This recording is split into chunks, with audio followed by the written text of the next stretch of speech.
জয় হিন্দ প্রিয় স্টুডেন্টস, আমাদের আজকের এই গুরুত্বপূর্ণ ভিডিওটিতে আমরা মডেল পেপার 17 নিয়ে আলোচনা করব। অর্থাৎ তোমরা যারা ক্লাস 12 এর পরীক্ষার্থী আছো, মানে সেমিস্টার 4 এর জন্য 2026 পরীক্ষার্থী, তাদের জন্য আমরা এই রায়মার্টিন কোশ্চেন ব্যাংক যে বইটা থেকে ফিজিক্সের পার্টটা, ঠিক আছে, অর্থাৎ ফিজিক্সের 17 নম্বর মডেল পেপারটা নিয়ে আলোচনা করব। তাই আমাদের চ্যানেল এসপিটি সমাধানকে অবশ্যই সাবস্ক্রাইব করে রাখতে ভুলো না, এই ধরনের গুরুত্বপূর্ণ ভিডিওগুলোকে তৎক্ষণাৎ পাওয়ার জন্য। এবং একটা গুরুত্বপূর্ণ ঘোষণা, যেহেতু তোমাদের ভিডিও খুবই লেট হয়ে গেল, প্লাস হচ্ছে 23শে জানুয়ারির মধ্যে শেষ করতে পারা গেল না, ওকে, আমি একটু প্রবলেমের মধ্যে ছিলাম, তো তার জন্য তোমাদের এই ভিডিও ডেসক্রিপশন বক্সে এবং কমেন্ট বক্সে আমরা টোটাল 4টে পেজের 14, 15, 16, 17 অর্থাৎ মোট 4টে মডেল পেপারের পিডিএফ আমরা এখানে প্রোভাইড করছি। তোমরা সেখান থেকে নিয়ে একটু তাড়াতাড়ি করে প্রিপারেশনটা সেরে ফেলো, কারণ ভিডিও আসা আর আমাদের পক্ষে বেশি সম্ভব হবে না, আমার নিজেরও এক্সাম চলে এসছে, ঠিক আছে। তার সাথে আরও একটা ভিডিও আসবে, সেখানে আমরা আরো যে বাকি অর্থাৎ 10, 11, 12, 13 এই 4টে পেপার বাকি আছে, তাদের পিডিএফ গুলো আমরা দিয়ে দেবো। এবং কোন মডেল পেপারটা সলভ করবো সেটা এখনই বলতে পারছি না, দেখে শুনে একটা সলভ করা হবে, ওকে। আচ্ছা, আর হ্যাঁ, এরপর যে পিডিএফ গুলো আসবে আর পুরোপুরি হ্যান্ড রিটেন নয়, পুরো টাইপিং, অর্থাৎ তোমরা এখানে প্রিন্ট আউট টাইপের, যেটা নমুনা তোমাদেরকে পাশের ভিডিওতে একটা দেখানো হচ্ছে অলরেডি, এখানে আমাদের পিডিএফটাকে স্ক্রল করে দেখানো হচ্ছে, ঠিক আছে। তো এইভাবে তোমরা পিডিএফ গুলো এরপর পেয়ে যাবে। এই বাকি যাতে করে এর আগে তোমাদের মানে পিডিএফ এর ফিডব্যাক জানতে চেয়েছিলাম, তখন দুটো স্টুডেন্ট আমাকে কমেন্ট করে জানিয়েছিল যে স্যার মাঝে মধ্যে হাতে লেখাটা একটু বুঝতে অসুবিধা হচ্ছে। আর আমি নিজেও এটা স্বীকার করে নিচ্ছি যে আমার হাতে লেখা পুরো পিএইচডি লেভেলে, যদি আবার খুব তাড়াহুড়ো করে লিখতে থাকি তাহলে আমি নিজের লেখা বুঝতে পারি না সেই সময়। অন্তত পক্ষে এখানে ভিডিও লেখাগুলো তোমরা বুঝতে পারবে, কারণ আমরা সেই লেখাগুলো মুখে বলে লিখছি বলে, ঠিক আছে। তো হাতে লেখা একটু হয়তো গন্ডগোল হয়েছে, অবশ্যই হবে। তো সেক্ষেত্রে আমরা এরপর থেকে প্রিন্ট আউট টাইপের পিডিএফ আসতে হবে, যাতে করে তোমরা তৎক্ষণাৎ পড়ে রেডি হয়ে নিতে পারো, কারণ এতগুলো মডেল পেপার যেহেতু হয়ে গেছে, 10টারও উপরে মডেল পেপার কমপ্লিট হয়ে গেছে, পিডিএফ গুলো পড়ে নিলেই তোমাদের প্রিপারেশন কমপ্লিট, কারণ একই মডেল পেপারে প্রায় বেশিরভাগ কোশ্চেন রিপিট হয়ে ফিরে আসছে, ঠিক আছে। চলো তাহলে আমরা শুরু করি আমাদের ভিডিওতে, অর্থাৎ মূল ভিডিওতে। ফার্স্ট কোশ্চেনটা কি বলেছে, আলোকীয় যন্ত্রের বিশ্লেষণী ক্ষমতা বলতে কি বোঝো, অর্থাৎ সংজ্ঞা দাও।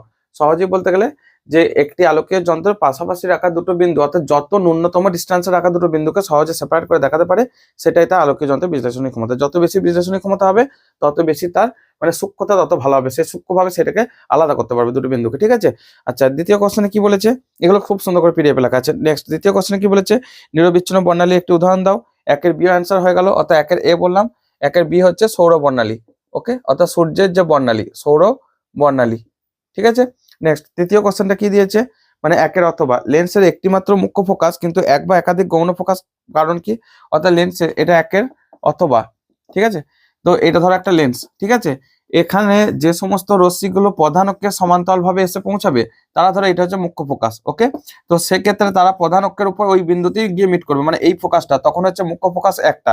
কিন্তু যে সমস্ত রশ্মিগুলো, ধরো আমি আরেকটা ছবি আঁকছি, এইখান থেকে যে সমস্ত রশ্মিগুলো এইভাবে প্যারালালি এসে পৌঁছাবে, ওকে, মানে প্রধান অক্ষের সাথে সমান্তরাল নয় কিন্তু নিজেরা সমান্তরাল, তারা কি করবে, এই যে ফোকাস বিন্দুগামী একটা যদি তল কল্পনা করি লম্বভাবে অবস্থিত, এখানে কোন একটা পয়েন্টে গিয়ে তারা মিট করবে, অর্থাৎ ধরো এই পয়েন্টটাতে গিয়ে মিট করছে, ঠিক আছে। তো এই যে পয়েন্টটা এখানে গিয়ে মিট করছে, তার মানে কি একটা তলতে অসংখ্য পয়েন্টের সমষ্টি সমান। তাহলে কি বলা যায় যে একটা তল যেহেতু মানে অসংখ্য বিন্দুর সমষ্টি সমান, তার মানে এটাই বলা যায় যে গৌণ ফোকাসের সংখ্যা অসংখ্য, ঠিক আছে। অর্থাৎ যত রকম এইভাবে সমান্তরাল রশ্মিগুলো আসবে যেগুলো কিন্তু প্রধান অক্ষের সাথে সমান্তরাল নয়, এটা হচ্ছে প্রধান অক্ষ, ঠিক আছে, সেক্ষেত্রে তারা এই তলের উপর অবস্থিত কোনো একটা বিন্দুতে মিট করবে, এবং এই বিন্দু অসংখ্য বিন্দু হতে পারে, ওকে।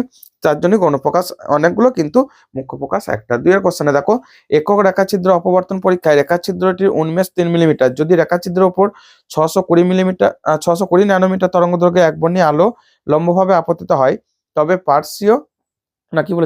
তবে পর্দার এক পার্শ্বে প্রথম ক্রমের অন্ধকার বিন্দু ও তৃতীয় ক্রমের উজ্জ্বল বিন্দুর ব্যবধান নির্ণয় করো, ওকে। তোমরা সেই অপবর্তন ক্রিয়ার ব্যাখ্যাগুলো পড়ে যাচ্ছ, আমি আর ছবি আঁকছি না। এটা হচ্ছে ধরো রেখাচিত্র, এখান থেকে এটা হচ্ছে তার ব্যাস মানে এটা, ঠিক আছে। এইখানে তার যে সেন্ট্রালের যে এটা তৈরি করে সেটা কেন্দ্রীয় চরম, তারপর আস্তে আস্তে এইভাবে কমতে থাকে, ওকে। এটা হচ্ছে কেন্দ্রীয় চরম, এটা প্রথম চরম, এটা দ্বিতীয় চরম, আর এই যে জায়গাটা অবম, এগুলো হচ্ছে অবম, আমি শর্টে হালকা করে লিখছি, এটা হচ্ছে চরম, ওকে, এটাও চরম, ওকে। মাথাগুলো হচ্ছে চরম আর ডোবাগুলো হচ্ছে অবম। তোমরা এইভাবে এইদিকে আস্তে আস্তে ব্রাইটনেসটা কমতে থাকে, এই হচ্ছে কাহিনী। আর এখান থেকে যে রশ্মি টশ্মি আছে তার জন্য যে আমাদের ফর্মুলা, সেটা হচ্ছে এ সাইন থিটা সমান হচ্ছে এন ল্যামডা একটা হয়, সেটা হচ্ছে অবম বিন্দুর জন্য, আর চরম বিন্দুর জন্য হচ্ছে 2n+1, অর্থাৎ এ সাইন থিটা সমান 2n+1 ইন্টু ল্যামডা বাই 2, ঠিক আছে, 2n+1 ল্যামডা, আর এটা হচ্ছে 2n ইন্টু ল্যামডা বাই 2, এটাকে তোমরা ভাবতে পারো, এটা হচ্ছে দেখো 2n into lambda by 2, clear. তো এখন এটা হচ্ছে চরম, কোনটা চরম বলো, এটা চরম, আর এটা হচ্ছে অবম বিন্দু, ঠিক আছে। এবার প্রথম না দ্বিতীয় না তৃতীয় সেই মতো এন এর মানগুলো চেঞ্জ হয়, ওকে। কোশ্চেন কি দিয়েছে, যে প্রথম ক্রমের অন্ধকার বিন্দু, তাহলে এখানে একটু কোশ্চেনটা লিখি, 2 এর দাগে প্রথম ক্রমের অন্ধকার বিন্দু, অন্ধকার বিন্দু, তার মানে কোন বিন্দুটা গো, এই যে এইটা, এই যে দেখতে পাচ্ছ এই অবম বিন্দুটা মানে অন্ধকার বিন্দুটা। তো তার জন্য কি হয়, এ সাইন থিটা সমান হবে অবমের জন্য বা অন্ধকার বিন্দুর জন্য 2n ইন্টু ল্যামডা বাই 2, মানে হচ্ছে n ল্যামডা। ঠিক আছে, অর্থাৎ এখানে ল্যামডার যুগ্ম গুণিতক হয় ল্যামডা বাই 2 এর। তো সেক্ষেত্রে দেখো a ইন্টু সাইন থিটার জায়গায় থিটা লাগো সমান n ল্যামডা। এখানে জানতে কি চেয়েছে আরেকবার পড়ে নি তারাও তো, যে উজ্জ্বল বিন্দুর ব্যবধান নির্ণয় করো, মানে কৌণিক ব্যবধান বলেনি, তাহলে থিটাটা রাখা যাবে না। তোমরা কাজ করবে, থিটা টেন্স টু 0 হলে তখন tan theta equals sine theta equals theta, এটা ধরে নেবে। আর সেটা মানে হচ্ছে এখান থেকে ধরো ডিস্টেন্স হচ্ছে d, ঠিক আছে, এখান থেকে এই যে ডিস্টেন্সটা পর্দার দূরত্ব এই স্লেট থেকে মানে একক রেখাচিত্র থেকে, আর এইখান থেকে এই যে এইটা এই যে ডিস্টেন্স এটা ধরো আমি বললাম x, তাহলে x বাই d এখানটাকে যদি আমরা কানেক্ট করি একটা অ্যাঙ্গেল করছে না থিটা, x বাই d মানে ট্যান থিটা, অর্থাৎ এটাকে লিখবে x বাই d। ঠিক আছে, n তমের জন্য xn লিখতে পারো, অর্থাৎ এখানে লেখো a into x suffix n by d সমান n ল্যামডা। তাহলে এখান থেকে কি দাঁড়ালো x n সমান n ল্যামডা, দাঁড়াও n lambda d by a। এখন কিছু মান দিয়ে দিয়েছে, কি মান দিয়েছে সেটা বসে নাও। প্রথম ক্রমের অন্ধকার বিন্দু, তাহলে প্রথম ক্রমের জন্য x1 লিখছি, nটা 1 ল্যামডা d বাই a। আচ্ছা এটাই রয়ে যাক, লাস্টে মান বসাবো কারণ আমাদের বিয়োগ করতে হবে তো। আরেকটা দিয়েছে দেখো যে প্রথম ক্রমের অন্ধকার তৃতীয় ক্রমের উজ্জ্বল, তাহলে তৃতীয় ক্রমের উজ্জ্বল মানে উজ্জ্বল বিন্দু মানে এটা অযুগ্ম গুণিতক। ঠিক আছে, তাহলে তৃতীয় ক্রমের উজ্জ্বল বিন্দুর জন্য এটা হবে দেখো x3 বলে আমি লিখছি, এই ফর্মুলাটা ইউজ করো, a sin থিটা, তাহলে a ইনটু sin থিটার জায়গায় কি লিখবো বলেছি tan থিটা মানে xn বাই d, xn মানে x3 লিখে দাও একবারে, x3 by d equal to কি লিখবো, অর্থাৎ এখানে 2n মানে 2 ইন্টু 3 তো তৃতীয় ক্রম, তাহলে 3 প্লাস 1 ইন্টু ল্যামডা বাই 2। ওকে, এটা একটু ক্যালকুলেট করে নাও, x3 সমান দেখো আসবে 2 3 6 1 7, 7 বাই 2 মানে 3.5 বা 7 by 2 lambda d by a। Okay, তো অতএব এই দুটোর মধ্যে ব্যবধান মানে x3 মাইনাস x1 বিয়োগ করে দাও, এটা হচ্ছে 7/2 আর এটা হচ্ছে শুধু 1 minus 1 lambda d by a। 7/2 minus 1 মানে হচ্ছে 5/2, তাহলে 2.5 ল্যামডা d বাই a। এরপর এক কাজ করো, মানগুলো দেখে দেখে বসো, আমি এক কাজ করি উপর দিকটা বা ছবিটা মুছে দিচ্ছি, ঠিক আছে, নাহলে ক্যালকুলেশনটা করতে পারবো না। আমাদের ডাটা দিয়ে দিয়েছে দেখো, ডিটা দিয়েছে 1.5 মিটার আর ল্যামডাটা 620 ন্যানোমিটার আর 3 মিলিমিটার হচ্ছে উন্মেষ। ওকে, আমি একটু ডাটাগুলো বসাচ্ছি এখানে, এই যে এই সূত্রটা, ঠিক আছে, এই সূত্রটাতে বসাচ্ছি, আমি টেনে নিচ্ছি এই জায়গা। তো 2.5 ল্যামডা 620 ন্যানোমিটার মানে হচ্ছে ইন্টু 10⁻⁹। আচ্ছা, ডিটা হচ্ছে 1.5 মিটার ডিভাইডেড বাই এ, এটা হচ্ছে 3 মিলিমিটার মানে 3 ইন্টু 10⁻⁻3। ক্যালকুলেশন করে নাও, 3 এটা 0.5, তাহলে এটা হবে 0.5। আচ্ছা আমি এক কাজ করি, 0.5 ইন্টু 2.5 এগুলো কোনটা করে নেবো, এই 620 0.5 মানে হচ্ছে হাফ, তাহলে এটা হবে 2.5 ইন্টু 310 ইন্টু 10 উপরে হলে 10⁻⁻6। ক্যালকুলেট, মুখোমুখি ক্যালকুলেশন করা যাবে, 0.775 মিলিমিটার। ওকে, উত্তর ঠিক আছে। ওকে, পরের কোশ্চেন এসো। পরের কোশ্চেন কি দিয়েছে, যে গোলীয় দর্পণে অনুবন্ধী ফোকাস যুগল বলতে কি বোঝায়, যে একটাতে বস্তু রাখলে অন্যটাতে প্রতিবিম্ব গঠিত হবে। ঠিক আছে, নেক্সট কোশ্চেন কি বলেছে, ওর সাথে আছে কোন শর্তে একটি অবতল দর্পণ অসৎ বস্তু সদ্বিম্ব গঠন করতে পারে।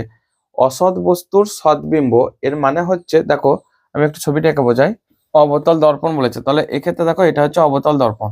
ঠিক আছে, তাহলে এমন কিছু রশ্মি আসছে, সাপোজ এইখান থেকে এইভাবে রশ্মিগুলো আসছে, ঠিক আছে, যদি দর্পণটা না থাকতো মোটামুটি তারা এই বিন্দুতে ধরো মিট করতো, বা একইভাবে এইভাবে কিছু রশ্মি আসছে, যদি দর্পণটা নাই থাকতো তাহলে এখানে গিয়ে মিট করতো। কিন্তু হয়েছে কি, এইখানে ধরো সি বিন্দু, এটা এফ, এটা ধরো সি বিন্দু, তাহলে এখান থেকে আমাদের আপতন কোণ প্রতিফলন কোণকে সমান রেখে সে মোটামুটি এই জায়গায় মিট করে যাচ্ছে। ঠিক আছে, ধরে নাও এই জায়গাটা মিট করে যাচ্ছে সাপোজ। আচ্ছা এফ বিন্দুতে নাও মিট করতে পারে, একটু এফ এর এদিক ওদিক হতেই পারে। তো সেক্ষেত্রে দেখো এই যে এটা হচ্ছে তখন সৎ বস্তু, আর এখানে ধরো বি বিন্দু নাম দিচ্ছি, এ আর এটা হচ্ছে সৎ বস্তু আর বিটা হচ্ছে অসৎ বস্তু, এটা হচ্ছে অসৎ বস্তু, বিটা হচ্ছে সৎ বিম্ব। তো আমাদের কোশ্চেনটা সেইভাবেই দিয়েছে, কোন ক্ষেত্রে একটা অবতল দর্পণ, চেক করি কোন শর্তে একটি অবতল দর্পণ অসৎ বস্তু সদ্বিম্ব গঠন করে। তো তোমরা উত্তরটা লিখবে, এই যে অভিসারী রশ্মিগুলো, এই ধরনের রশ্মিগুলো আসছিল, ঠিক আছে, অভিসারী রশ্মিগুচ্ছের ক্ষেত্রে এই কথাটা লিখে দেবে। ওকে, খুব সুন্দর করে দেবে, পিডিএফ লেখা আছে। নেক্সট পরের কোশ্চেন এসো। পরের কোশ্চেন মানে হচ্ছে 3 কোশ্চেন, 2 অথবা কমপ্লিট, দাগ নাম্বার দিলাম না, এত তাড়াতাড়ি পেরিয়ে গেলে হবে না তো, 2 এর আর অনেকগুলো পেজ হয়ে গেছে, আর তোমাদের কোনো চাপ লাগবে না, কঠিন লাগবে না, এটা আমি বিশ্বাস করি। তাই তোমাদেরকে আবার পিডিএফই ছেড়ে দেবো, ঠিক আছে? যদি কোনো অসুবিধা হয় তোমরা কিন্তু আমাদেরকে কমেন্ট করে জানাবে, তখন আবার সেই পেজটা নিয়ে আবার ভিডিও বানাবো যদি আমিও টাইম পাই। কারণ যে পেজটা তোমাদের অসুবিধা হবে বা যে কোশ্চেনটা স্পেশালি অসুবিধা হবে, দরকার পিডিএফটা থেকেই বলবে যে স্যার এই কোশ্চেনটা বুঝতে অসুবিধা হয়েছে, আমি সেগুলো আবার ব্যাখ্যা করে আলাদা একটা কিউএনএ ভিডিও এনেও তোমাদের পরীক্ষার আগে পুরোপুরি ক্লিয়ার করবো, ঠিক আছে? ওকে, পরের কোশ্চেন। তিনি হাইগেন্স নীতিতে পশ্চাৎমুখী তরঙ্গমুখের অস্তিত্ব না থাকার কারণ কি? দেখো, হাইগেন্স নীতিতে পশ্চাৎমুখী তরঙ্গমুখ থাকলে সেক্ষেত্রে শক্তি সামনের দিকে এগিয়ে যাচ্ছিল, তো মানে তরঙ্গমুখ গুলো কি ছিল, যে এটা ধরো একটা লাইট সোর্স, ঠিক আছে? এখান থেকে যে রে গুলো অ্যাকচুয়ালি বেরোচ্ছে, মানে এখানে তরঙ্গ আকারে বেরোচ্ছে, তো এইভাবে সামনের দিকে এনার্জি বেরিয়ে যাচ্ছিল, কিন্তু সেই এনার্জি সামনের দিকে ট্রান্সফার হতে যদি আবার পিছন দিকে ধরো, পিছন দিকে যদি আমি ধরে নিচ্ছি এই যে ওয়েভ ফ্রন্টটা পিছন দিকে আছে, তাহলে মানে বোঝাচ্ছে যে পিছন দিকে শক্তি মানে প্রবাহিত হচ্ছে, কিন্তু সেক্ষেত্রে শক্তি হয়তো বেশি থাকছে, তাই না? তো তার মানে এক্সট্রা শক্তি কোথা থেকে আসছে, তাহলে তো শক্তি সংরক্ষণ সূত্র প্রযোজ্য হচ্ছে না। এটাই হচ্ছে হাইগেন্সের নীতি চার্জে, যে পশ্চাৎমুখী তরঙ্গমুখ না থাকার কারণ হচ্ছে শক্তি সংরক্ষণ সূত্র তাহলে লঙ্ঘিত হবে, ঠিক আছে? একটু সুন্দর করে ভাষায় লেখা আছে, ওখানেও দেখবে। নেক্সট পরে কোশ্চেন 3 বি, হর্ষদৃষ্টি ত্রুটির একটি প্রতিকার উল্লেখ করো। অবতল লেন্স ইউজ করে, অবতল লেন্সের সাহায্যে হর্ষদৃষ্টি প্রতিকার করা যায়। তারপরে কোশ্চেন, অথবা গোলীয় দর্পণের সমীকরণ ব্যবহার করে দেখাও যে কোনো একটি অবতল দর্পণের সম্মুখে এফ ও 2F এর মধ্যে রাখা হলে কোনো বস্তুকে, আচ্ছা, তো এর একটি সদ্বিম্ব 2F দূরত্বের বাইরে গঠিত হবে। ওকে, তো 3 কোশ্চেনটা ব্যাখ্যাটা এইভাবে বোঝো যে অবতল দর্পণের ক্ষেত্রে এটা ধরো একটা অবতল দর্পণ, ওকে? তো সেক্ষেত্রে বলেছে যে এটা ধরো এফ, এটা হচ্ছে সি মানে 2F, এটা আমরা জানি, ঠিক আছে? তো এখন বলেছে যে দেখাও যে যদি এফ ও 2F এর অবতল দর্পণের সামনে এফ ও 2F এর মধ্যে, কোশ্চেনটা একটু ভুলের মতো আছে আর কি, সি বলতে হতো।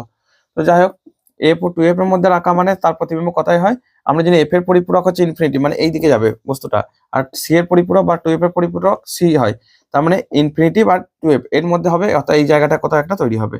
খেয়াল করো এই ক্ষেত্রে তৈরি করে, তো এম সমান আমরা কি জানি ভি বাই ইউ, মানে হচ্ছে image size by object size. খেয়াল করো এক্ষেত্রে কিন্তু বস্তুর ডিস্টেন্সের তুলনায় এটা হচ্ছে ইউ, ঠিক আছে? এটার তুলনায় প্রতিবিম্ব দূরত্ব অনেক গুণে বেড়ে গেছে, মানে অনেকটা বেড়ে গেছে, তো প্রতিবিম্ব বেড়ে যাওয়ার জন্য প্রতিবিম্ব আকারও বেড়ে যাবে। সেটাই আমরা আগে দেখাবো, যে প্রতিবিম্বের আকার এমটা যদি বিবর্ধন বেশি হয় তাহলে অবশ্যই এটা 2F এর থেকে বেশি হবে। এখন দেখো 1/v প্লাস 1/u সমান তো 1/f, এই যে ফর্মুলা দর্পণের ক্ষেত্রে যে ফর্মুলা হয়, সেক্ষেত্রে আমরা কি বলেছি যে এফ ও 2F এর মধ্যে আমরা বসাচ্ছি, এখানে জাস্ট বলেছে যে এফ ও 2F এর মধ্যে আমরা বস্তুটাকে বসাচ্ছি, অর্থাৎ ইউ এফ এর থেকে বড় কিন্তু 2F এর থেকে ছোট, এটা বোঝো। তাই যদি হয় ইউ এর জায়গায় আমরা যে কোনো একটা মান প্লট করে জাস্ট এখান থেকে যে কোনো একটা মানকে ধরে নাও, সেটা হচ্ছে ধরো এফ আর 2F এর মাঝে কোনো একটা সংখ্যা 3/2 ইন্টু এফ, ঠিক আছে? 3/2 ইন্টু এফ যদি ধরি ইউ সমান হচ্ছে 3/2 এফ, তো নেগেটিভ সাইন পজিটিভ সাইন গুলো বসাবে ঠিকঠাক ভাবে। তাহলে দেখো 1/v, ইউটা তো বাঁ দিকে বসছে, তাহলে -1/3/2 এফ সমান 1/-f, অবতল দর্পণের ক্ষেত্রে ফোকাস যখন নেগেটিভ হয়। আচ্ছা, এটা ক্ষেত্রে দেখো 1/v -2/3f সমান -1/f, তাহলে এখান থেকে 1/v সমান 2/3f -1/f, মানে হচ্ছে দেখো 3f লসাগু করে নিলে 3, 2 -3 মানে 3 -1/3f, তাহলে কি দাঁড়াচ্ছে এখান থেকে v সমান হচ্ছে -3f। তো এখানে নেগেটিভ সাইন মানে হচ্ছে ভিটাও বাঁ দিকে তৈরি হচ্ছে, ব্যাপারটা বোঝা গেল, ভিটাও বাঁ দিকে তৈরি হচ্ছে। তো সেক্ষেত্রে ভি যখন বাঁ দিকে, অর্থাৎ নেগেটিভ সাইন মানে হচ্ছে এর মানে হচ্ছে ভি বাঁ দিকে, বাম দিকে মানে প্রতিবিম্ব বাঁ দিকে আর কি। তো তাহলে 3f দাঁড়াচ্ছে, মোট কথা ভি এর মান পাচ্ছি 3f, তাহলে কি 3f গ্রেটার দেন 2f হচ্ছে না, হ্যাঁ কি না?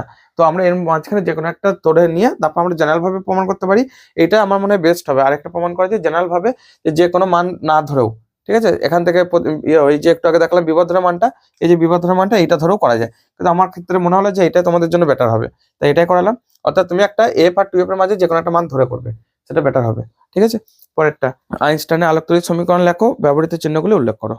এটা লিখতে হবে, আমি এখানে শর্টে লিখে দিচ্ছি, 4-এর দাগ মনে হচ্ছে, 4-এর দাগ, যে এইচ নিউ সমান W0 প্লাস ই ম্যাক্স, তোমরা লিখে দেবে এইভাবে। এইচ মানে হচ্ছে প্ল্যাঙ্ক কনস্ট্যান্ট, নিউ মানে হচ্ছে আপতিত ফোটনের কম্পাঙ্ক, W0 হচ্ছে কার্য অপেক্ষক, ওই ধাতুটা কার্য অপেক্ষক, ই ম্যাক্স মানে যে ইলেকট্রন গুলো বের হচ্ছে তার যে গতিশক্তি, ম্যাক্সিমাম গতিশক্তি। ব্যাস, এগুলো লেখার কিছু নেই, এগুলো বহুবার তোমাদের হয়েছে, ঠিক আছে? পরে কোশ্চেন এসো। আচ্ছা, 5000 অ্যাংস্ট্রম তরঙ্গ দৈর্ঘ্য বিশিষ্ট আলোক একটি ধাতুর উপর পড়লে সেটি থেকে নিঃসৃত ফোটনের সর্বোচ্চ শক্তি 0.3 ইলেকট্রন ভোল্ট হয়, ধাতুটির কার্য অপেক্ষক নির্ণয় করো। এই ফর্মুলা থেকে করে নাও। তোমাদের পিডিএফ এর প্রতি এত ভালোবাসার জন্য আমি কিন্তু পিডিএফটাকে হাতছাড়া করিনি, ঠিক আছে, প্লাস আমারও একটা সাপোর্ট হচ্ছে তোমাদের জন্য, এটা হয়নি বলবো না, তাহলে তো এটা ফ্রিতে দিতাম সেটা নয়।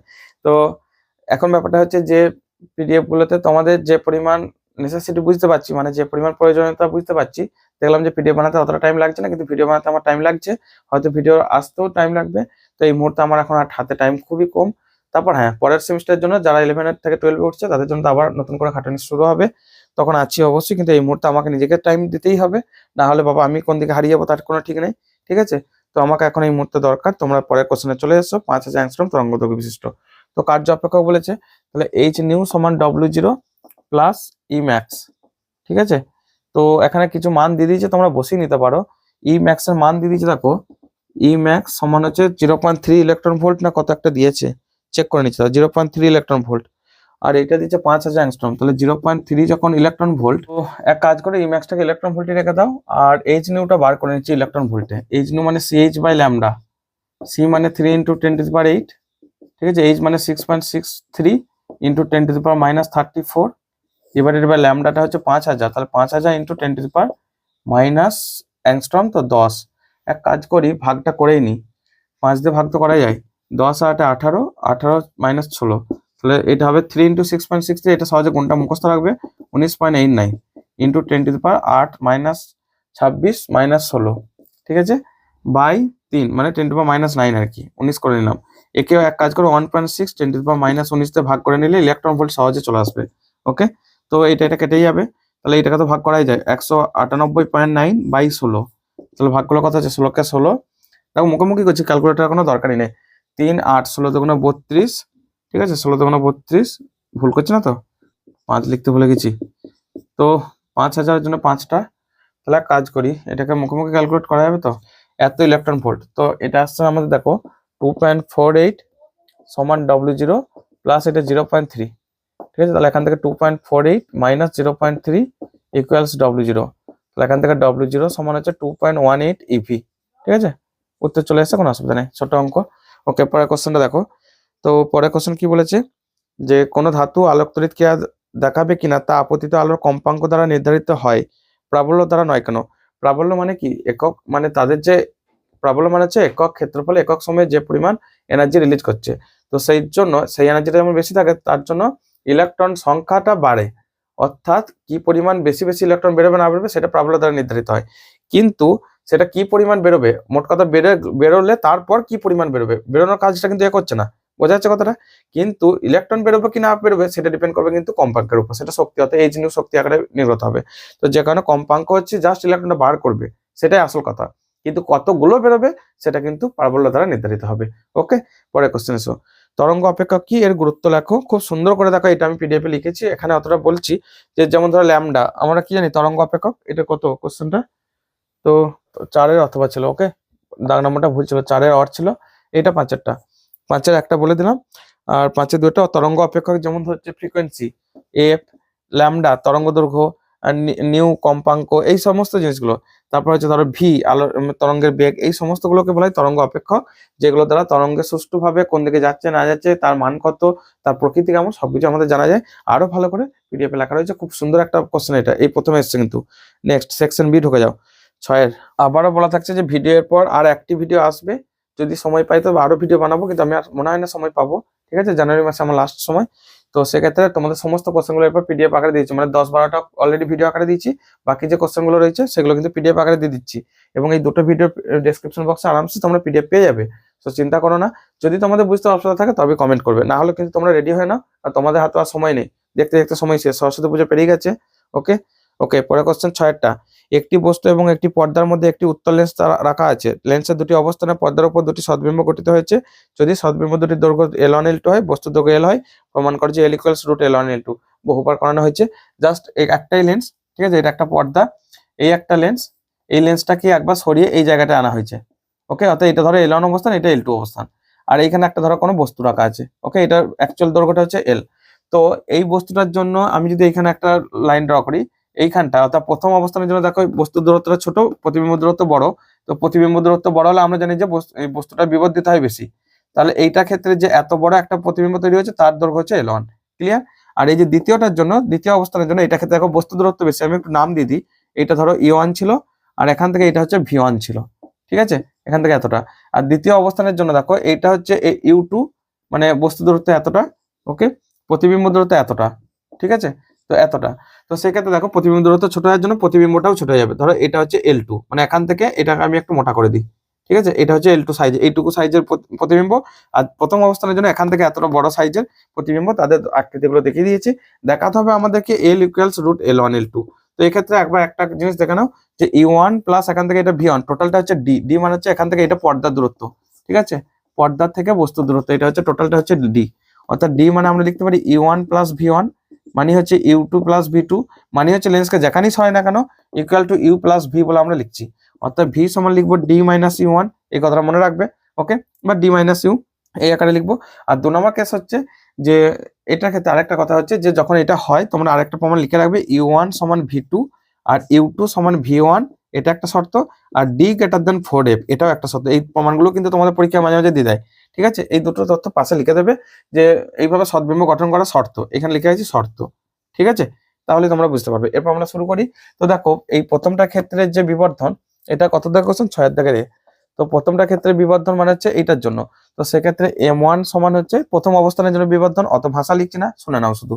তাহলে এটা হচ্ছে প্রতিবিম্ব আকার L1 বাই L, মানে হচ্ছে দেখো এখান থেকে এটা হচ্ছে V1, এখান থেকে এটা হচ্ছে U1, V1 বাই U1। আর দ্বিতীয় ক্ষেত্রে যে বিবর্ধন, দ্বিতীয় ক্ষেত্রে তাহলে এটা হবে L2 by L equal to V2 by U2, clear. তাহলে এখান থেকে দুটোকে গুণ করে দাও, M1 M2 equals L1 by L into L2 by L, বা M1 M2 মানে এটাকে লিখছি V1 by U1 into V2 by U2 সমান L1 L2 by L square. তাহলে এখান থেকে ঘুরিয়ে লিখছি L1 L2 by L square, আচ্ছা L1 L2 by L square সমান দেখো লিখছি V1 V2 জায়গায় D মাইনাস U এই আকারে করে নাও, এটা তাহলে D minus U1 D minus U2 by U1 U2। তো এটাকে একটু ক্যালকুলেশনের মধ্যে যাবো, D square minus of U1 plus U2 into D plus U1 U2 by U1 U2। তো দেখো U1 প্লাস U2 মানে আবার D, এই যে আচ্ছা U2 জায়গায় লিখে দাও, এই যে এই শর্তটা, U2 জায়গায় লেখো V1 এই জায়গাটা। তাহলে এখান থেকে লেখো লিখছি D square minus U1 plus V1 into D plus U1 U2 by U1 U2, ঠিক আছে। এটাকে আমি একটু ঘিরে দিই নাহলে মিশে যাবে। তো সেক্ষেত্রে দেখো আবার U1 প্লাস V1 মানে D, এই যে এটা U1 প্লাস V1 মানে D, তাহলে D square minus D square plus U1 U2 by U1 U2, তাহলে কি দাঁড়ালো U1 U2 by U1 U2 মানে U1। তাহলে ফাইনালি কি পেলাম, এই মানটা দেখো L1 L2 by L square, এই মানটা পেলাম 1, ঠিক আছে, এই যে এই জায়গাটা। তাহলে দেখো L স্কোয়ার সমান L1 L2, অতএব L সমান রুট L1 L2। এই তো প্রমাণ তো লিখে রেখেছি, ওইটাকে আবার লিখে দিচ্ছি এই জায়গাটা, ঠিক আছে, বোঝা গেল। এটা প্রমাণ করতে বলেছে, খুব সোজা দুটো একটা ভাষা লিখবে, পিডিএফে ভালো করে লেখা আছে। নেক্সট পরে কোশ্চেন 6 বি, কোন শর্তে অবতল লেন্স উত্তল লেন্সের মতো আচরণ করে? যদি লেন্সটা এমন একটা মাধ্যমে রাখা হয় যে মাধ্যমটা প্রতিসরাঙ্ক লেন্সের উপাদানের প্রতিসরাঙ্কের তুলনায় অনেক বেশি, তাহলে তখন উত্তল লেন্স অবতল লেন্সের মতো, অবতল লেন্স উত্তল লেন্সের মতো। প্রিজমের ক্ষেত্রে ভূমির দিকে রশ্মি বেঁকে যায়, সেক্ষেত্রে বাঁকবে শীর্ষক বিন্দু দিকে। এত কিছু তথ্য একবারে বলে দিলাম, ঠিক আছে। 6 অথবা ইয়ং এর দ্বিরেখা ছিদ্র পরীক্ষায় 6000 অ্যাংস্ট্রম তরঙ্গ দৈর্ঘ্যের আলোর এবং আলোর জন্য তৃতীয় উজ্জ্বল ঝালরের জন্য একটি তরঙ্গ দৈর্ঘ্যের আলোর জন্য প্রাপ্ত চতুর্থ উজ্জ্বল ঝালরের উপর সমাপতিত হয় দ্বিতীয় উৎসের তরঙ্গ দৈর্ঘ্য কত? ধরে নাও দ্বিতীয় উৎসের তরঙ্গ দৈর্ঘ্য ল্যামডা। দেখো এই যে মানে এটা ধরো একটা তরঙ্গ দৈর্ঘ্যের জন্য ইয়েটা আসছে, ঝালরটা আসছে, আর একটা তরঙ্গ দৈর্ঘ্যের জন্য ধরো খুব সরু হয়ে গেছে আর কি, খুব সরু হয়ে গেছে, বোঝা যাচ্ছে কথাটা কি বলতে চাইছি। তো সরুর জন্য দেখো বেশি পরিমাণে একটা নির্দিষ্ট ডিস্টেন্স, ধরো আমি বলো এখান থেকে এতটা ধরে নিচ্ছি, যে সরুটার জন্য একটা দুটো তিনটে চারটে পাঁচটা ছটা সাতটা, দেখো 7টা ধরো আমি বললাম, তার জন্য বিটা 1 হবে, কারণ এখান থেকে এটা 1 বিটা 1, ঠিক আছে, এখান থেকে এতটা, এখান থেকে এটা আরেক বিটা 1, এইভাবে আসবে। আর এই মোটাটার জন্য মানে যেটা মোটা ঝালর তৈরি করছে, এখান থেকে এটা 1 বিটা, এটা 2 বিটা, এখান থেকে এটা 3 বিটা, তার মানে কি ধর 3টে বিটা তার কাছে উপরিপাতিত হলো। এর মানে কি দাঁড়াচ্ছে তাহলে, যে প্রথমটার জন্য যতগুলো ঝালর দ্বিতীয়টার জন্য সমপরিমাণ আসবে না, মোটা হয়ে গেলে কম আর সরু হয়ে গেলে বেশি পরিমাণে ঝালর আসবে একই জায়গার মধ্যে, ঠিক আছে। আরো সহজভাবে বলতে গেলে যে একটা জায়গার মধ্যে ধরো এতটা ছাড়া ছাড়া যদি ঝালরগুলো আসে, আর একটা এই একই জায়গার মধ্যে যদি এইভাবে ঘন ঘন ঝালরগুলো আসে, মানে এই দ্বিতীয়টা ক্ষেত্রে কিন্তু বিটাটা কম, তো অবশ্যই বেশি পরিমাণে ঝালর তৈরি হয়ে যাচ্ছে না। অনেকগুলো দেখো রেখা টেনে দিচ্ছি, এটা আরো সহজভাবে বোঝার উপায়। তো ধরে নিচ্ছি এটা কোশ্চেনটা কত দাগে ছিল, 6 দাগের ধরি ওই আলোর তরঙ্গ দৈর্ঘ্য, ওই আলোর তরঙ্গ দৈর্ঘ্য ধরো λ2। তাহলে হিসাব মতো আমরা কি দেখলাম যে এর ধরো m সংখ্যক যদি বিটা 1 হয় মানে একটা বিটা দুটো বিটা করে করে ধরো এফ সংখ্যক ঝালক তৈরি হলো ওখানটায়, ওর তৈরি হলো n ইন্টু বিটা 2, ঠিক আছে। এম এর মান দিয়েছে এখানে 3টে, বিটা 1 মানে ল্যামডা 1 ডি বাই ডি সমান n এর মান দিয়েছে এখানে 4টে, বিটা 2 মানে হচ্ছে lambda 2 into d by d, d by d কেটে দাও, তাহলে এখান থেকে 3 ইন্টু ল্যামডা 1টা দিয়েছে 6000 অ্যাংস্ট্রম, তাহলে এটা হবে 4 ইন্টু ল্যামডা 2, ঠিক আছে, অ্যাংস্ট্রম এককে, অ্যাংস্ট্রম এককে। ওকে, তাহলে এখান থেকে বুঝতে 6 3 18/4 মানে হচ্ছে 4500, অর্থাৎ ল্যামডা 2 এর মান হচ্ছে 4500 বা ল্যামডা 2 মানে হচ্ছে 4500 অ্যাংস্ট্রম, ঠিক আছে। অর্থাৎ ওর তরঙ্গ দৈর্ঘ্যটা অবশ্যই কম, তাই 4টে ঝালক ঢুকেছে, মানে ঝালকটা শুরু হয়ে গেছে যেখানে 4টে ওই জায়গার মধ্যে ঢুকে গেছে, না হলে হয়তো বেশি হলে তখন আরো কম ঢুকতো। পরে কোশ্চেন এসো 6 বি অথবা বি, সানগ্লাস বা রোদ চশমাতে পোলারাইড ব্যবহার করা হয় কেন? যাতে করে আলোর যে ঝকমকানিটা বা আলোর যে তীব্রতাটা ওইটাকে কাটিয়ে ওঠে, আমরা যেন সুষ্ঠুভাবে দেখতে পাই রাস্তাঘাটে, ঠিক আছে। ধাঁধার লাগানোটার ব্যাপার যে আসছে ওইটা যে সমবর্তিত করে দেয়, ফলে তীব্রতা একটু হলেও কমে যায়, তো সমবর্তনের ফলে চতুর্দিকে যে ছিটকে ছিটকে যাওয়ার যে তারার মতো দেখতে থাকা সেটা কমিয়ে দেয়। ওকে, তার ফলে আমাদের দেখতে সুবিধা হয়। নেক্সট 7 কোশ্চেন, হাইড্রোজেন পরমাণু কোনো একটি কক্ষের শক্তি -3.4 ইলেকট্রন ভোল্ট, ওই কক্ষের ব্যাসার্ধ কত? আমরা জানি যে n তম কক্ষপথের ব্যাসার্ধ -13.6/n², তাহলে এটা বলেছে -3.4 ইভি, ঠিক আছে, ইভি এককে, তাহলে -13.6/n² ইভিতে, ওকে, মানে ইলেকট্রন ভোল্টে। n² মানে হচ্ছে দেখো 13.6/3.4 ইকুয়ালস 4, তাহলে এখান থেকে n এর মান হচ্ছে 2, তাহলে এই 2টি কেন হবে, অর্থাৎ ওখানে বলেছে যে n এর মানটা 2, আর জানতে কি চেয়েছে যে ওই কক্ষপথের ব্যাসার্ধ কত। আচ্ছা, তো rn মানে আমরা কি জানি আবার, rn সমান n² ইন্টু a0, n² মানে 2² ইন্টু 0.53 অ্যাংস্ট্রম, এটা হচ্ছে ভূমিস্তরের ব্যাসার্ধ 0.53 অ্যাংস্ট্রম, তাহলে 4 ইন্টু 0.53, এটা মান বার করো, 4 3 12, 4 5 20 1 21, দুটো আগে 2.12 অ্যাংস্ট্রম। ওকে, ওই কক্ষপথের ব্যাসার্ধ হচ্ছে 2.12 অ্যাংস্ট্রম, উত্তরটা একটু মিলিয়ে নেবে ঝটপট। হ্যাঁ ঠিক আছে, পরের কোশ্চেন এসো। পরমাণু ক্ষেত্রে আয়নন শক্তি বলতে কি বোঝো, যে সম্পূর্ণ প্রশমিত অবস্থায় নিস্তরিত অবস্থায় একটি গ্যাসীয় পরমাণু সর্ববহিস্থ কক্ষ থেকে একটা ইলেকট্রনকে বার করতে ন্যূনতম যে পরিমাণ এনার্জি লাগে সেটা হচ্ছে তার আয়নাইজেশন শক্তি, অর্থাৎ এক একক ধনাত্মক আয়নে পরিণত করতে একটা ইলেকট্রন বেরিয়ে যাওয়া এক একক ধনাত্মক আয়নে কনভার্ট হবে, তো এক একক ধনাত্মক আয়নে পরিণত করতে যে পরিমাণ এনার্জি লাগে সেই জিনিসটা কি, খুব সূক্ষ্মভাবে কয়েকটা কথা ভালো করে বলবে। নিস্তরিত অবস্থায়, গ্যাসীয় অবস্থায়, সর্ববহিস্থ কক্ষপথ থেকে একটি ইলেকট্রনকে বার করে এক একক ধনাত্মক আধানে পরিণত করতে, এতগুলো পয়েন্টকে মাথায় রাখবে, দিয়ে বাকিটা সংজ্ঞা আকারে বানাবে, ঠিক আছে। পরে কোশ্চেন, অথবা প্রারম্ভ থেকে যথাক্রমে 20 ঘন্টা 30 ঘন্টা পরে একটি তেজস্ক্রিয় পদার্থের বিঘটনের হার হয় 10,000 ডিপিএস 5,000 ডিপিএস, পদার্থটি অর্ধজীবনকাল এবং টি সমান 0 সময় নিউক্লিয়াসের সংখ্যা হিসাব করো। 7 অর এ, ঠিক আছে। প্রারম্ভ অবস্থান, দেখো প্রারম্ভ অবস্থান থেকে t1 সময়ে সেটা হচ্ছে 10,000, মানে 20 ঘন্টা 30 ঘন্টা, তো t1 সমান হচ্ছে 20 ঘন্টা, তখন a1টা হচ্ছে 10,000 ডিপিএস, ঠিক আছে। আর যখন টাইমটা t2 সমান 30 ঘন্টা, তখন a2 বিঘটনের হার হচ্ছে 5,000 ডিপিএস, ওকে, মানে ডিসইন্টিগ্রেশন পার সেকেন্ড। তো এখন জানতে চেয়েছে আমাদেরকে কি কি তথ্য জানতে চেয়েছে, এক হচ্ছে বিঘটনের হার, আর t0 তে n0 মান অর্ধজীবনকাল, ওকে। তো টি হাফটা কত, হাফ এর মান কত, আর n0 মানে t সমান 0-তে, t + 0-তে পরমাণু সংখ্যা নিউক্লিয়াস এর যে সংখ্যাটা, সেই সংখ্যাটা কত এটা জানতে চেয়েছে, ঠিক আছে। তো এখন এক কাজ করো, আমাদের a সমান আমরা জানি a0 e⁻⁻λt, এই ফর্মুলাটা একটা ইউজ করব, আর একটা ইউজ করব কি a সমান হচ্ছে ল্যামডা n, এই ফর্মুলাটা ইউজ করব, ঠিক আছে। তো তোমরা তাহলে বসিয়ে দাও এই এখানে, অতএব a1 মানে আমরা লিখছি দেখো a0 e⁻⁻λt1, আর a2 মানে আমরা লিখবো a0 e⁻⁻λt2, দুটোকে ভাগ করে দাও, তাহলে এখান থেকে a1/a2 ইকুয়ালস পাবো a0 a0 কেটে যাবে e⁻⁻λ, দেখো পাওয়ার গুলো বিয়োগ হবে ভাগের সময় t1 - t2, ঠিক আছে। তো a1/a2টা বার করে নাও, a1 মানে হচ্ছে 10,000, a2 মানে 5,000, তাহলে এখান থেকে একটু বসিয়ে দিই, 10,000/5,000 ইকুয়ালস e⁻⁻λ। আচ্ছা, t1 - t2, t1 মানে হচ্ছে 20 ঘন্টা, t2 মানে হচ্ছে 30 ঘন্টা, মাইনাস অফ আছে কিন্তু, তাহলে 20 - 30, ঠিক আছে। তাহলে এখান থেকে দেখো, তাহলে 10,000/5,000 মানে হচ্ছে কেটে দিলে কত হয় 2, 2 সমান e⁻10 মাইনাস করি 10 λ, দেখো তাহলে এখান থেকে ln2 সমান 10 λ, তাহলে ল্যামডা সমান ln2/10, 0.693/10 ল্যামডাটা বসলাম, অতএব টি হাফ মানে অর্ধায়ু মানে হচ্ছে 0.693/λ, তাহলে 0.693 ল্যামডা মানে 0.693, এই যে এই মানটা বাই 10, তো 10টা গুণ হয়ে যাবে, তাহলে হচ্ছে 10 ঘন্টা, তাহলে একটা অ্যান্সার চলে এসছে টি হাফ মানে অর্ধায়ু, এটা একটা অ্যান্সার চলে এলো, ঠিক আছে। পরের একটা অ্যান্সার বাকি আছে, সেটা বসানোর জন্য এই ল্যামডার এই মানটা যে কোনো একটা সমীকরণে বসিয়ে দাও। 1 নম্বর সমীকরণটা ধরো, তাহলে A1 কত হচ্ছিল, A1 মানে হচ্ছে 10,000, 10,000 সমান হচ্ছে দেখো A0টা বার করবো আর কি, A0 into E to the power minus A0 বার করা হলে কি বলতো, এই যে A সমান ল্যামডা এন না, ল্যামডার মানটা বসিয়ে N0টা বার করতে পারবো, N0টা বার করবো।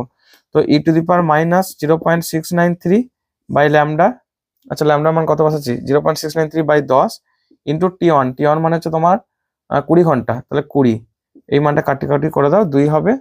আচ্ছা এখান থেকে আমরা একটু ক্যালকুলেট করছি, দেখো 10,000 সমান হচ্ছে A0 E to the power minus 0.693 into 2, ঠিক আছে। আমি একটু ক্যালকুলেটরের সাহায্য নেবো কি, তাহলে A0 মানে হচ্ছে 10,000 by E to the power minus 2 into 0.693। তোমরা এটা শর্টকাটে করবে, আমি আর শর্টকাটে যেতে পারছি না, অত ভাবতে পারবো না আর কি। তার হচ্ছে 399,399,988, আচ্ছা এত, ঠিক আছে অসুবিধা নেই। A0, তো A0 মানে এরকম এসছে, তাহলে এরপর N0টা বার করবো, আমরা কোথায় মুছবো বলো তো। A0 সমান হচ্ছে ল্যামডা N0, তাহলে এখান থেকে N0টা বার করে নাও, A0 বাই ল্যামডা, অর্থাৎ 39988 পয়েন্ট এসছে কিছু 22 বাই ল্যামডাটার মান বসিয়ে দাও, ল্যামডা মানে হচ্ছে তোমার এটা ln 2.693 বাই 10, তো 0.693 ইন্টু 10 এটা করে নাও, তো ইন্টু 10 ভাজিত 0.693, 577,030, 577,030, তো এরকম একটা মান এসে, তোমরা একটু মানটা দেবে, উত্তর দেওয়া নেই, ঠিক আছে। একটা উত্তর চলে এসেছে 10 ঘন্টা, তাই বুঝে নিলাম যে উত্তরটা ঠিক আছে। তাহলে এটা যদি ঠিক আছে, এটা আশা করি ঠিক আছে, উত্তর দেওয়া নেই, মিলতে পেলাম না, তোমরা একটু চেক করে দেখবে, ওকে। আশা করি ঠিক আছে সব। পরের কোশ্চেন এসো। পরের কোশ্চেন বলছে যে তেজস্ক্রিয় পদার্থের সক্রিয়তা বলতে কি বোঝায়, একক সময় বা প্রতি সেকেন্ডে যে পরিমাণে তেজস্ক্রিয় পরমাণু মানে ভাঙতে থাকে বা বিঘটনের হারকে বলা হয় সক্রিয়তা, ওকে। মানে এটা A সমান ল্যামডা এন যেটা, বা DNDT, অবকলন করলে DNDT। তোমাদের এটাই বলার ছিল যে এরপর আর একটি ভিডিও আসবে মডেল পেপারে, সেটা আমাদের কোন কোন মডেল পেপারটা নিয়ে, 10, 11, 12, 13 এই চারটের মধ্যে যে কোনো একটা পেপারকে সলিউশন করা হবে, এবং এই চারটেরই PDF ওই ডেসক্রিপশন বক্সে দিয়ে দেওয়া হবে, ঠিক আছে। চারটে PDF কিন্তু দিতে হবে, কারণ তোমাদের হাতে আর সময় নেই আমি জানি, আর আমার হাতে তো উপায় ছিল না, কোনোভাবে দেরি হয়ে গেছে, যাই হোক। তো এখন ব্যাপারটা হচ্ছে যে যেহেতু তোমাদের পরীক্ষার টাইম এসে গেছে, প্লাস হচ্ছে তোমরা অলরেডি এতগুলো ভিডিও দেখেছো, আর তোমাদের অত ভিডিও দেখার টাইম হবে না, তাই PDF আকারে দিয়ে দিচ্ছি, কিন্তু শেষ করা হচ্ছে, ঠিক আছে।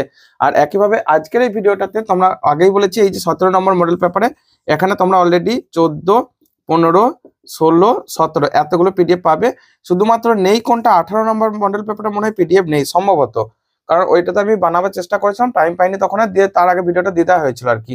তো তারপর বানানোর জন্য দেখলাম যে ভিডিও যেহেতু দিয়ে দিচ্ছে, PDF লাগবে না কারণ, ঠিক আছে, ওকে।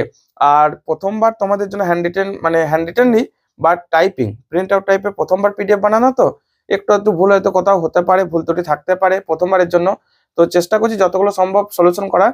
আর একটা কোশ্চেন এখানে ভুল আছে, সম্ভবত সেই লেন্সের কোশ্চেনটা, ওইটা আমি সলিউশনে আসছি একটু পরেই, ওকে। তো সেই কোশ্চেনটা তোমরা এখানে ভিডিও থেকে দেখে নেবে, ওইটা আর কি টাইপিং করতে গিয়ে ভুল হয়ে গেছে, বাকি যতটা সম্ভব চেষ্টা করছি নির্ভুলভাবে মানে ব্যবস্থা করার। তারপরেও যদি তোমাদের মনে হয় যে কোনো ভুল রয়েছে, যেহেতু এই যে বললাম প্রথমবার টাইপিং করছি, ভুল ত্রুটি হতে পারে, তো সেক্ষেত্রে তোমরা কিন্তু কমেন্ট করে জানাবে, আমরা তাহলে সেই মডেল পেপারটা স্পেশালি নিয়ে আবার একটা ভিডিওই বানাবো তখন, যদি সময়ও পেয়ে থাকি, ঠিক আছে। আর না হলে দুটো একটা কোশ্চেনের জন্য তোমাদের খুব একটা প্রবলেম আশা করি হবে না, তবু তোমরা জানাবে কমেন্টে যদি কোনো অসুবিধা হয় তোমাদের, ওকে। ঠিক আছে, চলো তাহলে 8 কোশ্চেনটা দেখি। কোশ্চেনটা বলেছে যে হাইড্রোজেন সদৃশ একটি বোর পরমাণুর আয়নায়ন শক্তি 4R, একটি ইলেকট্রনের প্রথম উত্তেজিত স্তর থেকে ভৌম স্তরে সংক্রমণ ঘটলে উৎপন্ন বিকিরণের তরঙ্গদৈর্ঘ্য কত হবে, ওই পরমাণুর প্রথম কক্ষপথের ব্যাসার্ধই বা কত হবে। তো আয়নায়ন শক্তির এর যে রাশিমালাটা হয় দেখো, EN সমান হচ্ছে -13.6 ইন্টু Z², ঠিক আছে। এটা একটু মনে রাখবে, এই 13.6টা হচ্ছে অ্যাকচুয়ালি আয়নায়ন শক্তির বিভব ইলেকট্রন ভোল্টে, ওকে। আর সেটাই এখন বলে দিয়েছে, অর্থাৎ এটাকে লেখা যায় ই একটা কিছু নাম দাও, অর্থাৎ ই আয়নাইজেশন, তো EI ইন্টু Z², সেই মানটা বলেছে 4R, ওকে। অর্থাৎ এটা অ্যাকচুয়ালি মান হয় R ইন্টু Z² সমান হচ্ছে 4R, ওকে। এই যে EI 13.6 এটা R এর মান থেকে আসবে, তো সেখান থেকে আমরা পাচ্ছি Z² সমান 4, তাহলে Z সমান পাচ্ছি কত 2, এটা আমাদের দরকার, মানে পারমাণবিক সংখ্যা বা পরমাণু ক্রমাঙ্ক হচ্ছে 2। এখন বলছে প্রথম উত্তেজিত স্তর থেকে ভৌম স্তর, মনে রাখবে ভৌম স্তর মানে গ্রাউন্ড লেভেলে, ঠিক আছে। ভৌম স্তরের জন্য তখন হচ্ছে Nটা 1, ওকে। আর এখানে প্রথম উত্তেজিত স্তর, অর্থাৎ উত্তেজিত স্তরে যখনই চলে যাবো তখন হচ্ছে তারপর থেকে মানে 1 এর পর থেকে স্টার্ট হবে, তাহলে প্রথম উত্তেজিত স্তর মানে n সমান হচ্ছে 2, দ্বিতীয় উত্তেজিত স্তর এটাকে ধরো n1 লিখছি, এটাকে n2 লিখছি, দ্বিতীয় বলে তখন n এর মান 3, ঠিক আছে, তৃতীয় বলে n এর মান 4, এইভাবে মনে রাখবে, মানে এখান থেকে স্টার্ট হবে অ্যাকচুয়ালি। ওকে, তো সেক্ষেত্রে যে রিডবার্গ কনস্ট্যান্টের যে ফর্মুলাটা হয় 1/λ সমান হচ্ছে দেখো জেড স্কোয়ার আর into 1/n1 square minus 1/n2 square, ঠিক আছে। এই যে জেড স্কোয়ার মানে হচ্ছে এখানে 2 স্কোয়ার 4, আর এর মান একটা দিয়ে দিয়েছে, রিডবার্গ কনস্ট্যান্টের মানটা দিয়েছে দেখো, আর এর মান হচ্ছে 1.097 10 to the power 7, 1.097 10 to the power 7, আর n স্কোয়ার n1 মানে হচ্ছে 1 স্কোয়ার, ভৌম স্তরে আসছে 1 স্কোয়ার মাইনাস প্রথম উত্তেজিত স্তর মানে হচ্ছে 2 স্কোয়ার থেকে। ওকে, তাহলে এটা একটু ক্যালকুলেট করে নাও। তো এটা ক্যালকুলেট করলে 1 মাইনাস 1 এর 4 মানে 3 এর 4, তাহলে এখানে দেখো লিখছি 4 into 1.097 into 10 to the power 7 into 3 এর 4, এই 4 4 কেটে যাচ্ছে, তাহলে এটা গুণ করলে কত হচ্ছে 3 7 21, 3 9 27, 2 29, 2 3 1 3, 3.291 ইন্টু 10 টু দি পাওয়ার 7, অর্থাৎ 1/λ সমান এটা পেলাম, ঠিক আছে। অতএব ল্যামডা সমান পাবো 3.291 ইন্টু 10 টু দি পাওয়ার 7। ওকে, তো এই জিনিসটা এটাকে একটু ক্যালকুলেট করো, দেখো এই মানটা আসছে 3 পয়েন্ট, এটা একটু ক্যালকুলেশনে আমি সাহায্য নিলাম ক্যালকুলেটর করে, মানে ক্যালকুলেটরের সাহায্য নিলাম আর কি, 10 টু দি পাওয়ার -8 মিটার, তাহলে 10 টু দি পাওয়ার 10 দিয়ে গুণ করে দিলে 3.038 into 10 to the power 2 angstrom, মানে 10 টু দি পাওয়ার 10 দিয়ে গুণ করে দিচ্ছি, তার মানে এটা হবে দেখো 303.8, অর্থাৎ প্রায় 304 অ্যাংস্ট্রম বা 303 অ্যাংস্ট্রমও বলতে পারো। উত্তরটা কত দিয়েছে একটু, হ্যাঁ 303 অ্যাংস্ট্রম বা 304, ঠিক আছে। নেক্সট জানতে চেয়েছে যে প্রথম ওই পরমাণুর প্রথম কক্ষপথের ব্যাসার্ধ কত, অর্থাৎ প্রথম কক্ষপথের ব্যাসার্ধ হাইড্রোজেনের সাপেক্ষে বলেছে, তার মানে RH মানে হচ্ছে হাইড্রোজেনের রেডিয়াস ইন্টু n স্কোয়ার মানে প্রথম n স্কোয়ার বাই জেড, ঠিক আছে। এই মানটাকে একটু বসাও, RH মানে হচ্ছে দেখো কত দিয়ে দিয়েছে 5 into 10 to the power -11 metre, তাহলে 5 ইন্টু 10 টু দি পাওয়ার -11, আচ্ছা n স্কোয়ার মানে প্রথম কক্ষপথ, তাহলে 1 নম্বর n স্কোয়ার মানে হচ্ছে 1 স্কোয়ার বাই জেড, জেড মানে হচ্ছে এই যে পেয়েছিলাম জেড মানে 2, তাহলে 2, তাহলে এই মানটা আসবে 2.5 ইন্টু 10 টু দি পাওয়ার -11 এত মিটার। উত্তর একটু মিলেই নাও, দাঁড়াও, মানে হাইড্রোজেন পরমাণু ব্যাসার্ধের সাপেক্ষে n স্কোয়ার বাই জেড গুণ করে দেবে তাহলেই চলে আসবে। হ্যাঁ ঠিক আছে, উত্তর মিলে আছে। ওকে, পরের কোশ্চেন, মানে এটা শুরুতেই বলা দরকার ছিল যে সবাইকে অনেক অনেক ধন্যবাদ, তোমরা এত দ্রুততার সাথে এবং আমাদের মাত্র কয়েকটা ভিডিও দেওয়ার পরেও, বেশি ভিডিও দেওয়া হয়নি, তোমরা আমাদের এসপিটি সমাধান পরিবারকে 1000 সাবস্ক্রাইবার অলরেডি কমপ্লিট করে দিয়েছো, তার জন্য সবাইকে অনেক অনেক ধন্যবাদ জানাই। ঠিক আছে, তোমাদেরও আগামী পরীক্ষা খুব সুন্দর হোক, ভালো করে তোমরা প্রিপারেশন নাও, এটাই আশা করি। চলো তাহলে আবার পরের কোশ্চেনে এগিয়ে যাই। পরের কোশ্চেনটা দিয়েছে দেখো, নেক্সট 8 অথবা এ একটি কেন্দ্রক সংযোজক ও কেন্দ্রক বিভাজনের মধ্যে একটি পার্থক্য লেখো। সংযোজক মানে হচ্ছে নিউক্লিয়াস সংযোজন, যেটা যে দুটি হালকা অপেক্ষাকৃত হালকা নিউক্লিয়াস পরস্পর যুক্ত একটি ভারী নিউক্লিয়াসে কনভার্ট হয়, আর বিভাজনের ক্ষেত্রে ভারী নিউক্লিয়াস ভেঙে গিয়ে দুটো হালকা নিউক্লিয়াস কনভার্ট হয়। একটা করে এক্সাম্পল দিয়ে দেবে তাহলেই হবে, যেমন 1H1 + 1H1 চারটে 1H1 যুক্ত হয়ে একটা 4He2 তৈরি করে, ঠিক আছে, হিলিয়াম আয়ন তৈরি করে। আর হচ্ছে তোমার বিভাজনের যেমন 92U 235 টাকা ভেঙে দেখাবে ক্রিপ্টন, আর ছিল কি ক্রিপ্টন জানান, এগুলো ছিল মনে হয়, আর 3টে neutron. Okay, next 20 neon 10 40 calcium 20, এটা একটা ভালো কোশ্চেন বুঝলে। 8 অর বি 20 নিয়ন 10 আর 40 ক্যালসিয়াম 20, এখানে কোশ্চেনটা কি দিয়েছে ভালো করে পড়ো, যে নিউক্লিয়াসের ভর m1 m2 হলে তাদের মধ্যে সম্পর্ক কি, এর ভর হচ্ছে m1 এর ভর হচ্ছে m2, ঠিক আছে। দেখো কি লিখেছি আমি, এইটার ভর m1 এইটার ভর m2, খেয়াল করো যেহেতু ভর সংখ্যা ডবল, এই জায়গাটা ভর সংখ্যা ডবল, এর ভর সংখ্যা 20 থেকে 40 মানে দ্বিগুণ হচ্ছে না, তাই তো। তো সেক্ষেত্রে m1টা অবশ্যই ডবল হবে, অর্থাৎ m1 এর তুলনায় m2টা অবশ্যই ডবল হবে, মানে হচ্ছে m2 সমান 2m1 হওয়ার কথা, বাট হবে না, এটা কিন্তু গলত। কি হবে দেখো, এখানে নিউটন সংখ্যাটা কত গো, 10 থেকে বিয়োগ করলে এখানে 10টা নিউটন সংখ্যাটা 10, এর নিউটন সংখ্যাটা কত দেখো, 40 থেকে 20 বিয়োগ করলে কত হয় 20। তো আমরা তো জানি যে নিউটনের ভরটাও অনেকটা ম্যাটার করে, কারণ প্রোটনের ভরের তুলনায় নিউক্লিয়াস যদি মানে হচ্ছে, যদিও মানে নিউক্লিয়াসের ভর সংখ্যা মানে নিউটন প্লাস প্রোটন সংখ্যা, বাট নিউট্রন সংখ্যাটা বেশি এখানে, অর্থাৎ নিউটন সংখ্যাটা বেশি হওয়ার জন্য কিন্তু, যেহেতু প্রোটনের তুলনায় নিউটন একটু বেশি ভারী, ঠিক আছে, ভালো করে মনে রাখবে এই কথাটা। তো সেক্ষেত্রে m2 মানটা আর একটু বেশি হবে, পুরোপুরি ডবল হবে না, বরং তার থেকেও একটু বেশি হবে, অর্থাৎ m2 গ্রেটার দ্যান 2m1। বুঝতে পেরেছি, এটা একটু ভালো করে পিডিএফ দেওয়া আছে, দেখে নিও। ওকে, 8 অথবা হলো বিশুদ্ধ অর্ধপরিবাহী কাকে বলে, যে সমস্ত অর্ধপরিবাহীকে কোনো কিছুতে ডোপিং করা হচ্ছে না, শুধুমাত্র একটি ক্রিস্টাল, যে কোনো একটি মানে অর্ধপরিবাহী, যেমন সিলিকন বা জার্মেনিয়াম, যে কোনো একটা, সেটা তো বিশুদ্ধ। ওকে, বা ডোপিংবিহীন যে কোনো মানে বিস্তৃত করো। চিত্রে প্রদর্শিত 4টি ন্যান্ড গেটের সমবায়টি সত্য সারণী লেখো। খুব গুরুত্বপূর্ণ একটি কোশ্চেন এটা, ঠিক আছে। প্রথমে এ সোজা এইখানে একবারে শর্ট সার্কিটে যাচ্ছে কি এ হয়ে যাবে, ঠিক আছে। এইখানে বিটা সোজা এখানে কি গিয়ে পৌঁছাচ্ছে, এখানটা বি হয়ে যাচ্ছে, এতটুকু ঠিক আছে। ওকে, এইখানে দেখো এইখানটা কি ঢুকছে, এ ঢুকছে, এইখান থেকে বিটা এইভাবে হয়ে এখানে কি ঢুকছে, বি ঢুকছে। ন্যান্ড গেটের পর কি হয়, ন্যান্ড গেটের পর প্রথমে অ্যান্ড তৈরি হয়, এ ডট বি, তার আবার বার হয়ে যায় মানে নট হয়ে যায়। ওকে, তাহলে খেয়াল করো এইখান থেকে আবার কি যাচ্ছে, এইখান থেকে দেখো এ ডট বি তার বার, মানে এই জায়গাটা কি ঢুকবে, এ ডট বি তার বার। অনুরূপ ভাবে এই দিকটাও তাই কি আসছে, এই যে এ ডট বি তার বার এইখানটা আসছে, অর্থাৎ এ ডট বি তার বার, এতটুকু ঠিক আছে। তাহলে কি পেলাম, এখানে এ ডট বি তার বার, এখানে বি এ ডট বি তার বার, এতটুকু ঠিক আছে। এরপর দেখো ন্যান্ড গেট আবার কি হবে, আমরা তো সিম্পল ফর্মুলা জানি যে ওয়াই সমান এ ডট বি তার বার হয়, এটাই তো জানি, তো সেই ফর্মুলা সব জায়গাতে ইউজ করো। তাহলে এইখানটা কি হচ্ছে দেখো, এ ঢুকছে আর এ ডট বার ঢুকছে। আচ্ছা এটাকে এক কাজ করে এক্স ধরে নাও, এ ডট বি তার বারটাকে এক্স ধরে নাও তো, আমি এক্স বার ধরছি দাঁড়া, ঠিক আছে, এক্স বার, এটাকে এক্স বার। তাহলে এখানে কি আসবে, এ ডট এক্স বার তার বার, এখানে কি ঢুকছে, বি ঢুকছে আর এক্স বার ঢুকছে, তাহলে এখানে কি দাঁড়াবে, বি ডট এক্স বার তার বার। দেখো ঠিকঠাক দেখা যাচ্ছে কিনা। আচ্ছা এইখানে তাহলে কি আসছে, আমরা কি বললাম, এ ডট এক্স বার তার বার, এইখানে কি ঢুকছে, বি ঢুকছে আর এক্স বার ঢুকছে তার বার। ক্লিয়ার, ওয়াই সমান কি আসবে, তাহলে ওয়াই সমান এই দুটো আবার বার হবে, মানে A dot X bar dot, দেখো dot B dot X bar dot.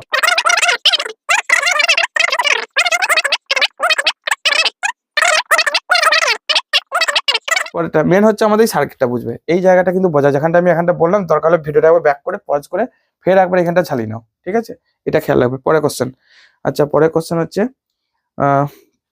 একটি ট্রানজিস্টর সাধারণ নিঃসরক সংযোগ ব্যবস্থায় ডিসি এর বিবর্ধন গুণক করি নিঃসরক প্রবাহ 7 মিলি অ্যাম্পিয়ার, ভূমি প্রবাহ সংগ্রাহক প্রবাহ নির্ণয় করো। সিম্পল অঙ্ক দিয়েছে আর কি। ডিসি এর বিবর্ধন গুণাঙ্ক মানে হচ্ছে আইসি বাই আই বি, ঠিক আছে, সমান হচ্ছে 20, আর আমরা জানি আই এমিটার কারেন্ট মানে হচ্ছে আইসি প্লাস আই বি। ওকে, এইটা বড় হাতে লিখি বুঝতে সুবিধা হবে। এমিটার কারেন্ট মানে কালেক্টর প্লাস বায়াস। আর কি দিয়েছে, সাধারণ নিঃসরক সংযোগ ব্যবস্থা ডিসি এর বিবর্ধন গুণাঙ্ক 20। ওকে, তো নিঃসরক প্রবাহ ইটা দিয়ে দিয়েছে, নিঃসরক মানে এটা 7 মিলি অ্যাম্পিয়ার। তো আইসি আইবি এগুলোই মনে হচ্ছে বার করতে বলেছে। সংগ্রাহক প্রবাহ, ভূমি প্রবাহ, তোমরা এক কাজ করো আইসির মানটা এখানে বসিয়ে দাও 20 আইবি, ঠিক আছে। দেখে বুঝবে এটা হচ্ছে বিটা, কি দেখে বুঝবে, এটা পূর্ণ সংখ্যা আছে, পূর্ণ সংখ্যার সাথে বিটাটা থাকবে, আর আলফাটা অল টাইম মানে দশমিকই আসবে বেশিরভাগ ক্ষেত্রে, তোমাদের যেগুলো সিলেবাস আর কি। তো আইসি জায়গায় বসিয়ে দাও 20 আইবি প্লাস আইবি, তাহলে এখান থেকে দেখো 21 আইবি, 21 আইবি, তাহলে আইবি সমান কত দাঁড়াচ্ছে, 7/21 মিলি অ্যাম্পিয়ার, মানে হচ্ছে 7/21 মানে 1/3 মিলি অ্যাম্পিয়ার। ওকে, 1/3 মানে তো 0.33 মিলি অ্যাম্পিয়ার, একই ব্যাপার। আর কি লাগবে আমাদের, আইসিটা লাগবে, দেখো আইসি মানে হচ্ছে এখান থেকে বসিত এটা, ও 20 ইন্টু আইবি মানে হচ্ছে 0.33 মিলি অ্যাম্পিয়ার। তো গুণটা করে দাও, 20 মানে 3 মানে 6, 6.6 মিলি অ্যাম্পিয়ার, ঠিক আছে, এটা 6.6 মিলি অ্যাম্পিয়ার। উত্তর মিলিয়ে নাও, দেখে নিচ্ছি নাও, হ্যাঁ 65, ওই একই ব্যাপার। পরের কোশ্চেন, আচ্ছা পরের কোশ্চেন মানে হচ্ছে পি টাইপ অর্ধপরিবাহিত সংখ্যা গুরু সংখ্যা লঘু বাহক কারা।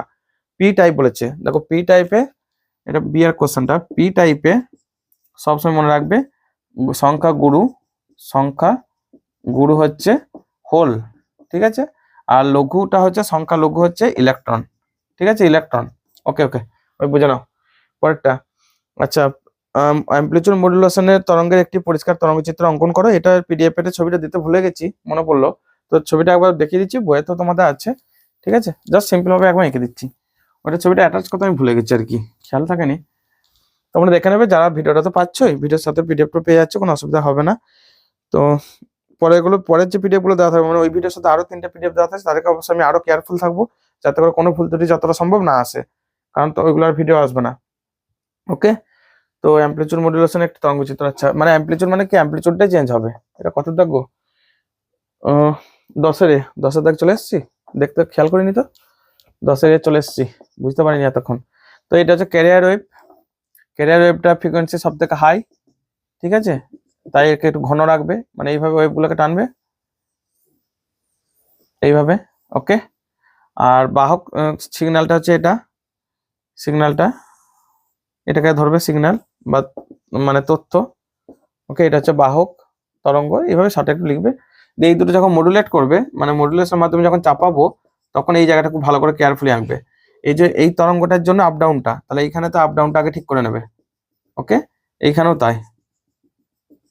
এরপর এই তরঙ্গটাকে এঁকে দেবে, কিন্তু কতটা যাবে আসবে এই যে উপরে ম্যাক্সিমাম মিনিমাম এই ধরে, তাহলে এইখান থেকে এইভাবে এইটা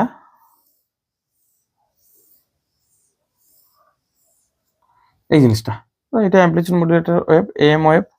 ঠিক আছে, একটু ভালো করে আঁকে নেবে। পরেরটা, তারপর কোশ্চেনটা কি দিয়েছে, একটু পরিষ্কার তরঙ্গচিত্র অঙ্কন করো। ঠিক আছে, মডুলেশন সূচকের রাশিমালাটি লেখো। মডুলেশন সূচক মানে হচ্ছে বিটা সমান এএম বাই, আচ্ছা কোথায় লিখি, এখানে লিখে দিচ্ছি, বিটা সমান এএম বাই এসি, মানে হচ্ছে মডুলেশন ওয়েভের যে বিস্তার ডিভাইডেড বাই ক্যারিয়ার ওয়েভের বিস্তার বা বাহক তরঙ্গের বিস্তার। মুখে তো বলে দিলাম, লিখে নেবে একটু। ঠিক আছে, পরে কোশ্চেনটা কি দিয়েছে, মহাকাশ তরঙ্গের সঞ্চারণ কি, যে মহাকাশের মধ্যে দিয়ে তরঙ্গ যেটা সঞ্চারিত হয় সেটাই। ওটা একটু ভালো করে ওখানে দেখবে লেখা আছে। পরেরটা, অ্যান্টেনা কি, এটা একটা তড়িৎ যন্ত্র, কোথায় গেল, অ্যান্টেনা কি, এটা একটা তড়িৎ যন্ত্র যেটা আমাদের তথ্য সংকেতকে ইলেকট্রোম্যাগনেটিক ওয়েভে কনভার্ট করে, আবার তরঙ্গটাকে মানে তড়িৎ চৌম্বকীয় তরঙ্গটাকে আমাদের যখন পাঠাতে হবে তখন কিন্তু তথ্যতে কনভার্ট করে। এই যে জিনিসগুলো, ঘটনাগুলো, সেটা হচ্ছে অ্যান্টেনা। হর্ষ তরঙ্গ সম্প্রচার দিনের তুলনায় রাতে বেশি ভালো হয় কেন না, তার কারণ রাতে যে আয়ন মণ্ডলের ডি স্তর বলে, ওটাকে ডি স্তর বলে একটা, সেটা খুব ভালো মানে লুপ্ত হয়ে যায় প্রায়, ফলে দিনের বেলা লুপ্ত হয়ে যায়, ঘনত্বটা কমে যায় কি সূর্যের তাপে, রাতের বেলা মোটামুটি ঠিকঠাক থাকে, ফলে প্রতিফলিত বারবার ফিরে আসতে পারে, তাই পৃথিবীতে ফিরে আসার জন্য সুন্দর হয়। এগুলো সব মানে ভাষায় লেখা আছে বলে লেখালেখিতে যাচ্ছি না। ঠিক আছে, নেক্সট কোশ্চেন বলছে ভূমি তরঙ্গের সাহায্যে দূরসঞ্চার সম্ভব নয় কেন, কারণ ভূমিতে বারবার টাচ করতে করতে বারবার মানে ধাক্কা খেতে খেতে শোষণটা বেশি হয়, শোষণ হওয়ার জন্য এখানে বেশি দূর সম্প্রচারিত হয় না। ওকে, আলোকীয় পথ কি না, আলো শূন্য মাধ্যমে যতটা রাস্তা যাচ্ছে একটা নির্দিষ্ট সময়ে, সেই একই সময়ে অন্য একটা মাধ্যমের মধ্যে দিয়ে যতটা রাস্তা যাচ্ছে সেটাই হচ্ছে তার তুল্য আলোকীয় পথ। যেমন ধরো এটা হচ্ছে ধরো একটা মিডিয়া, ঠিক আছে, ধরো একটা কাঁচ বা কিছু একটা মিডিয়া যার প্রতিসরাঙ্ক মিউ, এর মধ্যে আলোর বেগটা হচ্ছে ভি। তো আমি ধরে নিচ্ছি আলোটা এইভাবে যাচ্ছে, তো এটা হচ্ছে বায়ু মাধ্যম 4-5টা, এটা হচ্ছে বায়ু মাধ্যম। ওকে, সেক্ষেত্রে আলোর বেগ সি, আর টি সময়ে সে যাচ্ছে ধরো সি বেগে, তার প্রতিসরাঙ্ক ধরো 1। ঠিক আছে, তাহলে এখান থেকে আমি ধরে নিচ্ছি এটার যে ডিস্টেন্স এটা হচ্ছে L0। ওকে, আর এর মধ্যে যে ডিস্টেন্স যাচ্ছে ধরো আমি বললাম ডি দূরত্ব যাচ্ছে ডি।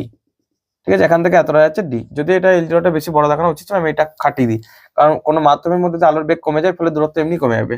তো সেক্ষেত্রে এর যে টাইমটা সমান হচ্ছে দেখো L0 বাই সি, আর এটা ক্ষেত্রে লিখতে পারি যে ডি দূরত্ব যাচ্ছে যেহেতু একই সময়, তাহলে ডি বাই এখানে বেগটা হচ্ছে ভি।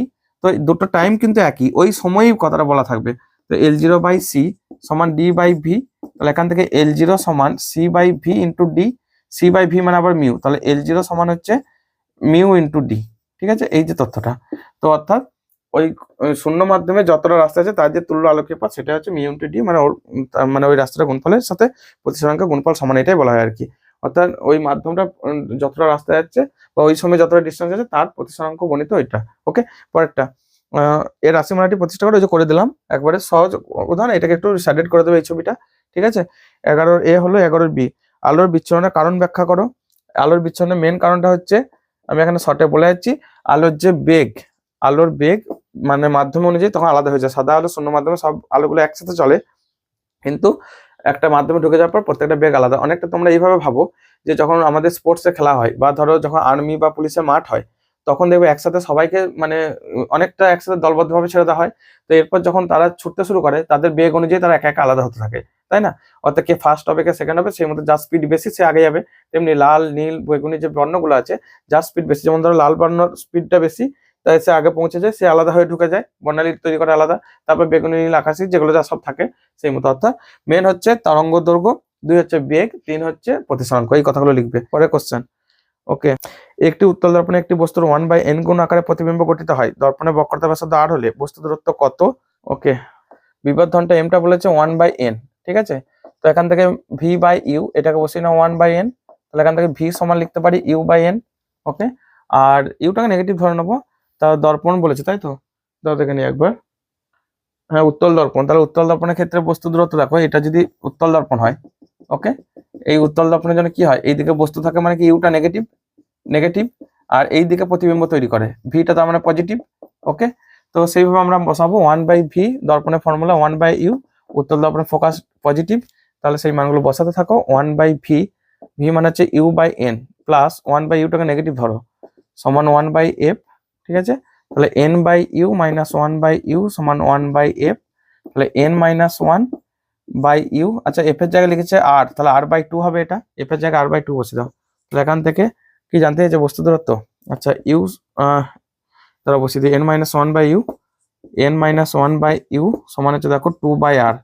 তাহলে এখান থেকে কোনাকুনি গুণ করো n-1 into r by 2 equals u. এটা হচ্ছে আমাদের বস্তু দূরত্ব। উত্তর কিভাবে মিলছে দেখে নিতে হবে, n-1 r বাই 2। হ্যাঁ ঠিক আছে, মিলে গেছে, অসুবিধা নেই। পরের কোশ্চেনটা, মানে এই ধরনের এর ক্ষেত্রে কি বলতো চিহ্নগুলো ব্যাপার থাকে তো ওই জন্য মেলাতে হয় উত্তরগুলো। পরের কোশ্চেন কি এসে দেখে নাও। 6000 অ্যাংস্ট্রম তরঙ্গ দৈর্ঘ্যের একটি অনুবীক্ষণ যন্ত্রের বিশ্লেষণী ক্ষমতা 10⁴। 4000 অ্যাংস্ট্রমের বিশ্লেষণী ক্ষমতা কত হবে? মোট কথা বিশ্লেষণী ক্ষমতা আর বা রিজলভিং পাওয়ার প্রপোর্শন টু 1/λ। তাহলে এখান থেকে একটু ফর্মুলাটা দেখে বসিয়ে দিচ্ছি আমি, যে r1 বাই r2 মানে হচ্ছে 1/λ1 বাই 1/λ2 মানে হচ্ছে λ2/λ1। এখন r1 টা বলেছে 10⁴, r2 টা জানতে চেয়েছে, এটা হচ্ছে λ2 টা দিয়েছে 4000 অ্যাংস্ট্রম আর এটা হচ্ছে 6000 অ্যাংস্ট্রম।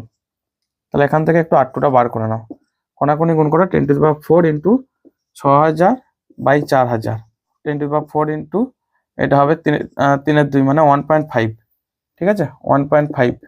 তাহলে এটা হবে দেখো 1.5 ইন্টু 10⁴, এটাই। তো এই কোশ্চেনটা কথাই তোমাদেরকে বারবার ধরে বলছিলাম যে পিডিএফ এতে এই কোশ্চেনটা ভুল হয়ে গেছে। তোমরা যারা ফার্স্ট ভিডিওটা দেখছো তারপর পিডিএফটা একটু কারেকশন করে নেবে। তার কারণ ভুলটা আমি কারেকশন করার আমার কোনো মানে কারেকশন যে করবো তার কোনো উপায় নেই। পিডিএফটা আমি অলরেডি আমার যে ফোন মানে আমার যে মেমোরি সেখান থেকে ডিলিট করে ফেলেছি, প্লাস তোমাদেরকে আপলোডও দিয়ে দিয়েছি, ফলে কারেকশনটা করা যাচ্ছে না। তাই এটাকে আমি এখানে কারেকশনটা করে দিচ্ছি। পরের যে পিডিএফ গুলো বানানো হয়েছে তারপরে বানানো হয়েছে, যেমন ধরো 14, 15, 16 অর্থাৎ 17 নম্বর পিডিএফটার জন্য পিডিএফটা তোমাদের যেহেতু ওখানে একটু ভুলটা হয়েছে তাই এইটার জন্য আমি ভিডিওটা বানালাম আর কি। আর পরের পিডিএফ গুলোর জন্য আর তো ভিডিও আসছে না, ঠিক আছে 14, 15, 16, 17 লাস্ট তোমাদের জন্য এরপর কয়েকটা সাজেশন ভিডিও আসবে এবং সেগুলো শর্ট ভিডিও হবে, খুব একটা বড় ভিডিও হবে না। যেমন এখনকার গুলো এত বড় হচ্ছে ধরো, তখন আর অতটা বড় হবে না।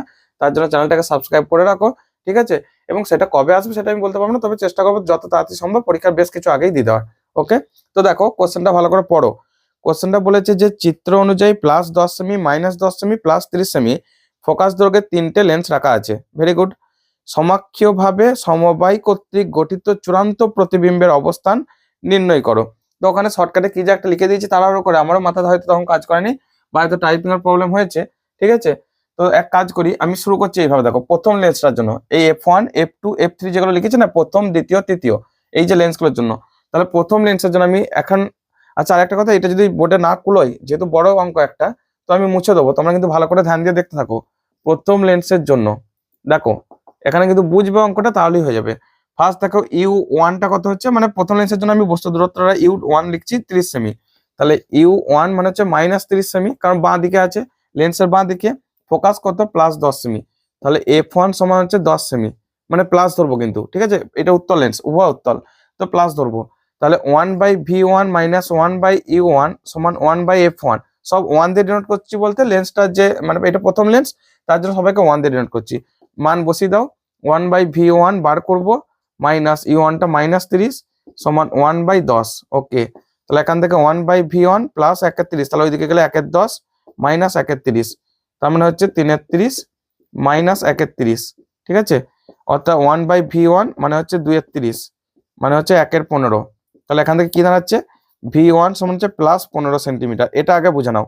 অর্থাৎ প্রথম লেন্সটার জন্য যে প্রতিবিম্ব এখান থেকে এই লেন্স থেকে 15 সেমি দূরে, কিন্তু দেখো এটা তো 5 সেন্টিমিটার, তাহলে আরো 10 সেমি, মানে মোটামুটি এই লেন্সের কাছে কত একটা অবস্থান করছে, ঠিক আছে। অর্থাৎ আমি ধরে নিচ্ছি যে এখান থেকে এই লেন্সটা হচ্ছে 5 সেমি, এখান থেকে এইদিকে কত, মানে দ্বিতীয় এখানে কত একটা, আমি এটাকে এবি নাম দিচ্ছি। ধরো এবি, এই যে প্রতিবিম্বটা তৈরি করছে, অবশ্যই এখানে সদবিম্বই তৈরি করছে, মানে নিচের দিকে হবে, যেহেতু এখানে সবই প্লাস এসে গেছে, ঠিক আছে, ভেরি গুড। তো এটা কোনো অসুবিধা নাই। তো তাহলে কি দাঁড়াচ্ছে, দ্বিতীয় লেন্সের জন্য, এই দ্বিতীয় লেন্সের ভালো করে বোঝো, এখান থেকে এটা তখন বস্তু দূরত্ব, এর প্রতিবিম্ব কোথায় গঠন করবে সেটা আমরা বার করব। অর্থাৎ এখানে লিখছি দ্বিতীয় লেন্সের জন্য, দ্বিতীয় লেন্সের জন্য দেখো তখন হচ্ছে u2 টা লিখছি, দেখো এইদিকে ডান দিকে পড়ছে না, মানে ভালো করে বোঝো যে এখান থেকে এই লেন্সটার 15 সেন্টিমিটার ডান দিকে আছে, দেখো প্লাস এসছে মানে 15 সেমি। তাহলে এই লেন্স থেকে দূরত্ব কতটা হচ্ছে, এখান থেকে এটা তো 5 সেন্টিমিটার, তাহলে এখান থেকে 5 মানে এখান থেকে আরো 10 সেন্টিমিটার ডান দিকে গেছে, এখানে কোথাও ধরো সাপোজ এইখানে কত একটা লেন্সটা যদি এখানে 10 সেমি হচ্ছে, মানে ওই লেন্সের উপরেই পড়ে গেছে অ্যাকচুয়ালি। তো যাই হোক, অতএব দ্বিতীয় লেন্স থেকে দূরত্ব, দ্বিতীয় লেন্স থেকে বস্তু দূরত্ব, আচ্ছা এটা কিন্তু এরপর এই যে প্রতিবিম্বটা গঠন করছে এটা আবার এর জন্য বস্তু হিসাবে কাজ করবে। তাহলে দ্বিতীয় লেন্স থেকে বস্তু দূরত্ব এটা হবে দেখো কত হচ্ছে, 15 - 5 সমান +10 সেমি, ঠিক আছে। তাহলে এখানে আমরা এরপর ফর্মুলা ইউজ করছি, এটা +10, ওকে। আর এর ফোকাস দৈর্ঘ্য কত দিয়েছে -10, f2 সমান হচ্ছে -10 সেমি, ঠিক আছে। তাহলে 1/v2 - 1/u2 ইকুয়ালস 1/f2 লেন্সের ফর্মুলা ইউজ করছি, ঠিক আছে। তাহলে এখান থেকে দেখো 1/v2 - 1/u2 টা হচ্ছে +10, তাহলে শুধু 10, 1/f2 এখানে অবতল লেন্স হওয়ার জন্য তার ফোকাস মাইনাস ধরবো, তাহলে -10। তাহলে এখান থেকে ওই -1/10 -1/10 কেটে যাচ্ছে, অর্থাৎ 1/v2 মানে হচ্ছে 0, তাহলে v2 মানে হচ্ছে দেখো ইনফিনিটিভ। তাহলে আবার কি বসাবো, যে এর জন্য অর্থাৎ এই লেন্সটার জন্য প্রতিবিম্ব ইনফিনিটিভ। আচ্ছা আমরা ধরে নিচ্ছি যে এইদিকে প্রতিবিম্ব আছে, মানে এইদিকে বস্তু এবং এইদিকে অসীমে গিয়ে প্রতিবিম্ব তৈরি করছে, তার মানে দ্বিতীয় লেন্সের জন্য এটা অসীমে চলে যাচ্ছে। দ্যাট মিনস এইখান থেকে এটা যখন 10 সেমি, ভালো করে বোঝো, এখান থেকে এটা যদি 10 সেমি আর এইটা থেকে বস্তু চলে গেছে কোথায়, এর যে প্রতিবিম্ব চলে গেছে ওইদিকে, ঠিক আছে। তো অসীমে চলে গেছে ধরো, তার মানে এইটা থেকেও দূরত্বটা অসীম হয়ে যাবে। কারণ আমরা তো জানি যে সমুদ্রের এক বাটি জল ঢালা আর এক বাটি জল তুলে না কোনো ব্যাপার নয়, মানে এইটা থেকে যদি দূরত্ব অসীম হয়, অসীম মানে যার কোনো সীমা নাই, তাহলে এইটা থেকেও দূরত্ব অসীম হবে, কারণ এটা মাত্র 10 সেমির জন্য কিছু যায় আসে না। বোঝাতে পেরেছি কথাটা?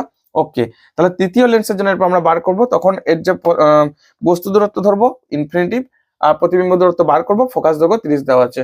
কোথায় করি এটা, এক কাজ করে আমি প্রথম পার্টটা মুছে দিচ্ছি, তোমরা একবার ভালো করে দেখে নাও, এখানে ভিডিওটা একটু পজ করে দেখে নেবে আবার, ঠিক আছে। তো তাহলে দেখো এখানে আমি তৃতীয় লেন্সটার জন্য করছি, অর্থাৎ তৃতীয় লেন্সের জন্য ওকে, খুব ভালো করে বুঝবে অঙ্কটা, একটা তোমাদের জন্য টিডিয়াস অঙ্ক দিয়েছে। তৃতীয় লেন্সের জন্য দেখো এইখান থেকে এটা, অর্থাৎ তৃতীয় লেন্সের জন্য কি বললাম, যে এর জন্য তো বস্তু প্রতিবিম্ব অসীমে গেছে, মানে এই সেটা এর জন্য বস্তু হিসেবে কাজ করবে। তৃতীয় লেন্সের জন্য সেটা অসীমই চলে যাচ্ছে, অর্থাৎ ওইদিকে চলে যাচ্ছে। তাহলে এখানে লিখছি u2, আচ্ছা u3 ইনফিনিটিভ, v3 টা বার করব, f3 টা দেওয়া আছে +30 সেমি, ওকে। অতএব 1/v3 - 1/u3 ইকুয়ালস 1/f3, এটা করে নাও। তাহলে 1/v3 - u3 টা কত বলেছি, ইনফিনিটিভ, সমান 1/f3 মানে হচ্ছে 30, ওকে। 1/ইনফিনিটি মানে 0, তাহলে v3 মানে হচ্ছে 30 সেমি, দেখো প্লাস এসছে, তার মানে কি তৃতীয় লেন্স থেকে আরো 30 সেমি দূরে গিয়ে প্রতিবিম্ব গঠন করবো, অর্থাৎ এই লেন্সটা থেকে 30 সেমি দূরে। অতএব এখানে ভাষায় লিখবো, অতএব তৃতীয় লেন্স থেকে, এটা একটু ভাষায় লিখে দেবে কষ্ট করে, ঠিক আছে, লেন্স থেকে 30 সেমি দূরে ডান দিকে, 30 সেমি দূরে ডান দিকে প্রতিবিম্ব গঠন করবে, ডান দিকে প্রতিবিম্ব গঠন করবে, ঠিক আছে। আর প্রতিবিম্ব কিরূপ হবে দেখতে পাচ্ছ, সদ্বিম্ব হবে, যেহেতু প্লাস সিস্টেম মানে ওইদিকে যাচ্ছে, প্রতিবিম্ব গঠন করবে। আমাদের কিন্তু এখানে মানে কম্বিনেশন লেন্সটা জানতে চাইনি, ঠিক আছে, তাই এটা। আর এখানে পিডিএফটা মারাত্মক একটা ভুল হয়ে গেছে, কি টাইপিং করেছে আমার নিজেরই মাথায় মনে পড়ছে না, শুধু মনে পড়ছে যে উত্তরটা আসেনি, বা হয়তো জোর করে উত্তর মেলানো হয়েছে, এরকম একটা কিছু ঘটেছে, ওকে। তো এত কিছু তো আমি করিনি, তখন আমার এই পিডিএফ অঙ্কটা করতে গিয়ে মনে পড়লো। তাহলে ফাইনাল কথা কি বলা রইলো, যে তোমাদের জন্য 14, 15, 16, 17 এর পিডিএফ নিচে ডেসক্রিপশন বক্স, কমেন্ট বক্স, 4 জায়গাতেই মানে 2 জায়গাতেই পেয়ে যাচ্ছ, ঠিক আছে। যার যার দরকার, হ্যাঁ যারা অলরেডি বুঝতে পারছো যার পিডিএফ কেনার দরকার নেই, তোমরা শুধুমাত্র ভিডিও দেখলে হয়ে গেছে, মানে যারা 10টা পেজ করে ফেলেছো, 10টা তো করানো কখন হয়ে গেছে, ঠিক আছে, অনেক আগেই হয়ে গেছে, অনেকগুলো পেজ করানো হয়ে গেছে, তো তাদের জন্য কোনো চিন্তা নাই। আর যারা আরো অ্যাডভান্স লেভেলের প্রিপারেশন নিতে চাও, আরো ভালো করে প্রিপারেশনটা নিতে চাও এবং সব মডেল সেটগুলো শেষ করতে চাও, তাদের জন্য সময় বাঁচানোর জন্যই শুধুমাত্র পিডিএফ, আর ভিডিও আসবে না।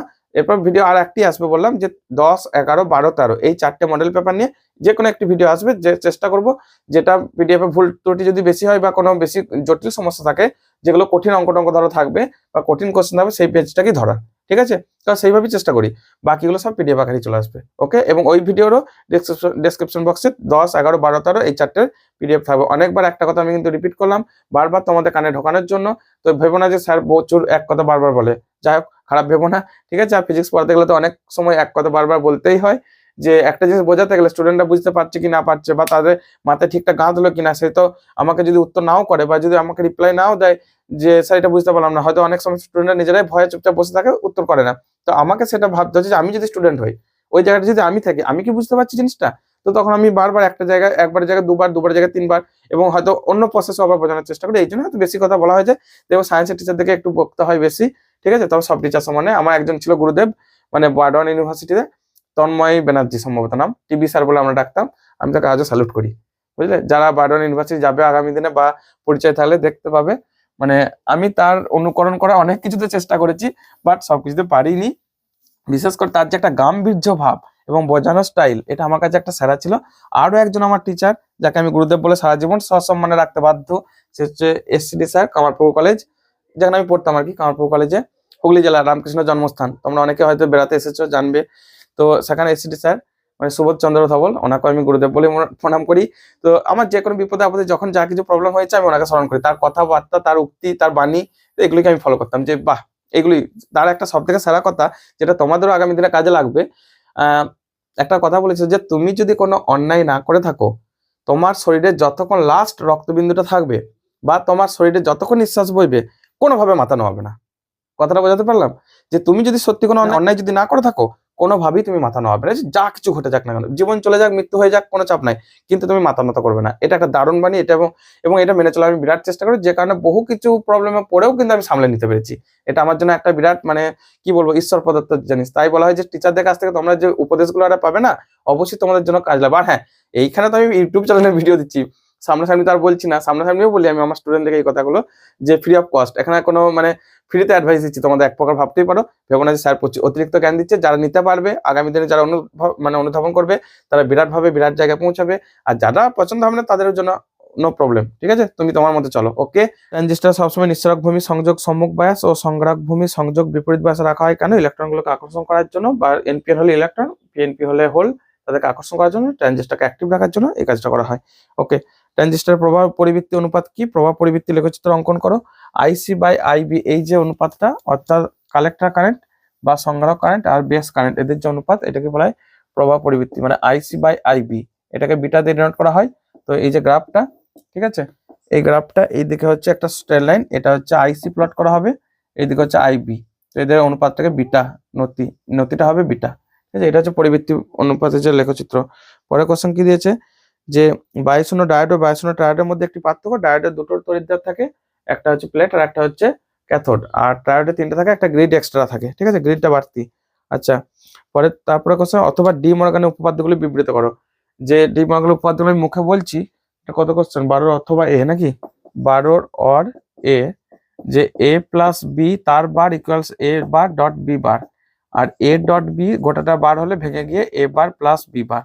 ওকে, অর্থাৎ এর মানে হচ্ছে যে দুটি চল, বা এ আর বিটা হচ্ছে চল আর কি, এর মান বি এর মান যা ইচ্ছা হতে পারে, এ 1 হতে পারে 0 হতে পারে, দুটি চল, তাদের মানে অর গেটের যে পরিপূরক বা ভাববে যোগের যে পরিপূরক, সেটা হচ্ছে তাদের প্রত্যেকটার কমপ্লিমেন্ট বা পরিপূরকের গুণফলের সমান। একইভাবে এদের গুণফলের যে পরিপূরক, প্রত্যেকটার পরিপূরকে মানে এর পরিপূরক এবার প্রত্যেকটা পরিপূরকের যোগফলের সমান, এইভাবে একটু ভাষায় লিখবে। তারপর বলেছে ট্রানজিস্টরের সাহায্যে নট গেট কিভাবে তৈরি করা হয়। জাস্ট তোমরা যে ট্রানজিস্টর বর্তনীটা জানো, এন্ড গেট মানে অ্যাক্টিভ বর্তনী, সেটাতেই নট গেট তৈরি হয়ে যায়। এখানে ধরো এটা হচ্ছে ট্রানজিস্টর, ঠিক আছে, এই ট্রানজিস্টর ধরো এটা এনপিএন ট্রানজিস্টর, অর্থাৎ এইদিকে নিঃসরক। ওকে, এটা ভূমি, এখানে একটা রেজিস্ট্যান্স থাকে আরবি বলে নাম দিলাম। তো এইখানে যে এটা দেওয়া হয়, এইখানে সিগন্যালটা দেওয়া হয়, ধরো এ সিগন্যাল যাচ্ছে এইটার মধ্যে, তো এটা ধরো VBB। ওকে, ব্যাটারিটা মানে ট্রানজিস্টরকে অপারেট করার জন্য এইখানটা একটা RC থাকে। ওকে, এইখানটাতেই মানে RCটার এই এক করেছে, বা আমি এইভাবে একটু এঁকে দিই, এটা RC, এটা এক করেছে যে ভি আউটপুটটা মাপা হয়, এটা এক করেছে ভি আউটপুট। ওকে, তো সেটা হচ্ছে ভি আউটপুট ওয়াই মানে হচ্ছে এ বার। ওকে, আর এটা হচ্ছে একটা ব্যাটারির সাথে কানেক্টেড থাকে, VCC নাম দিলাম।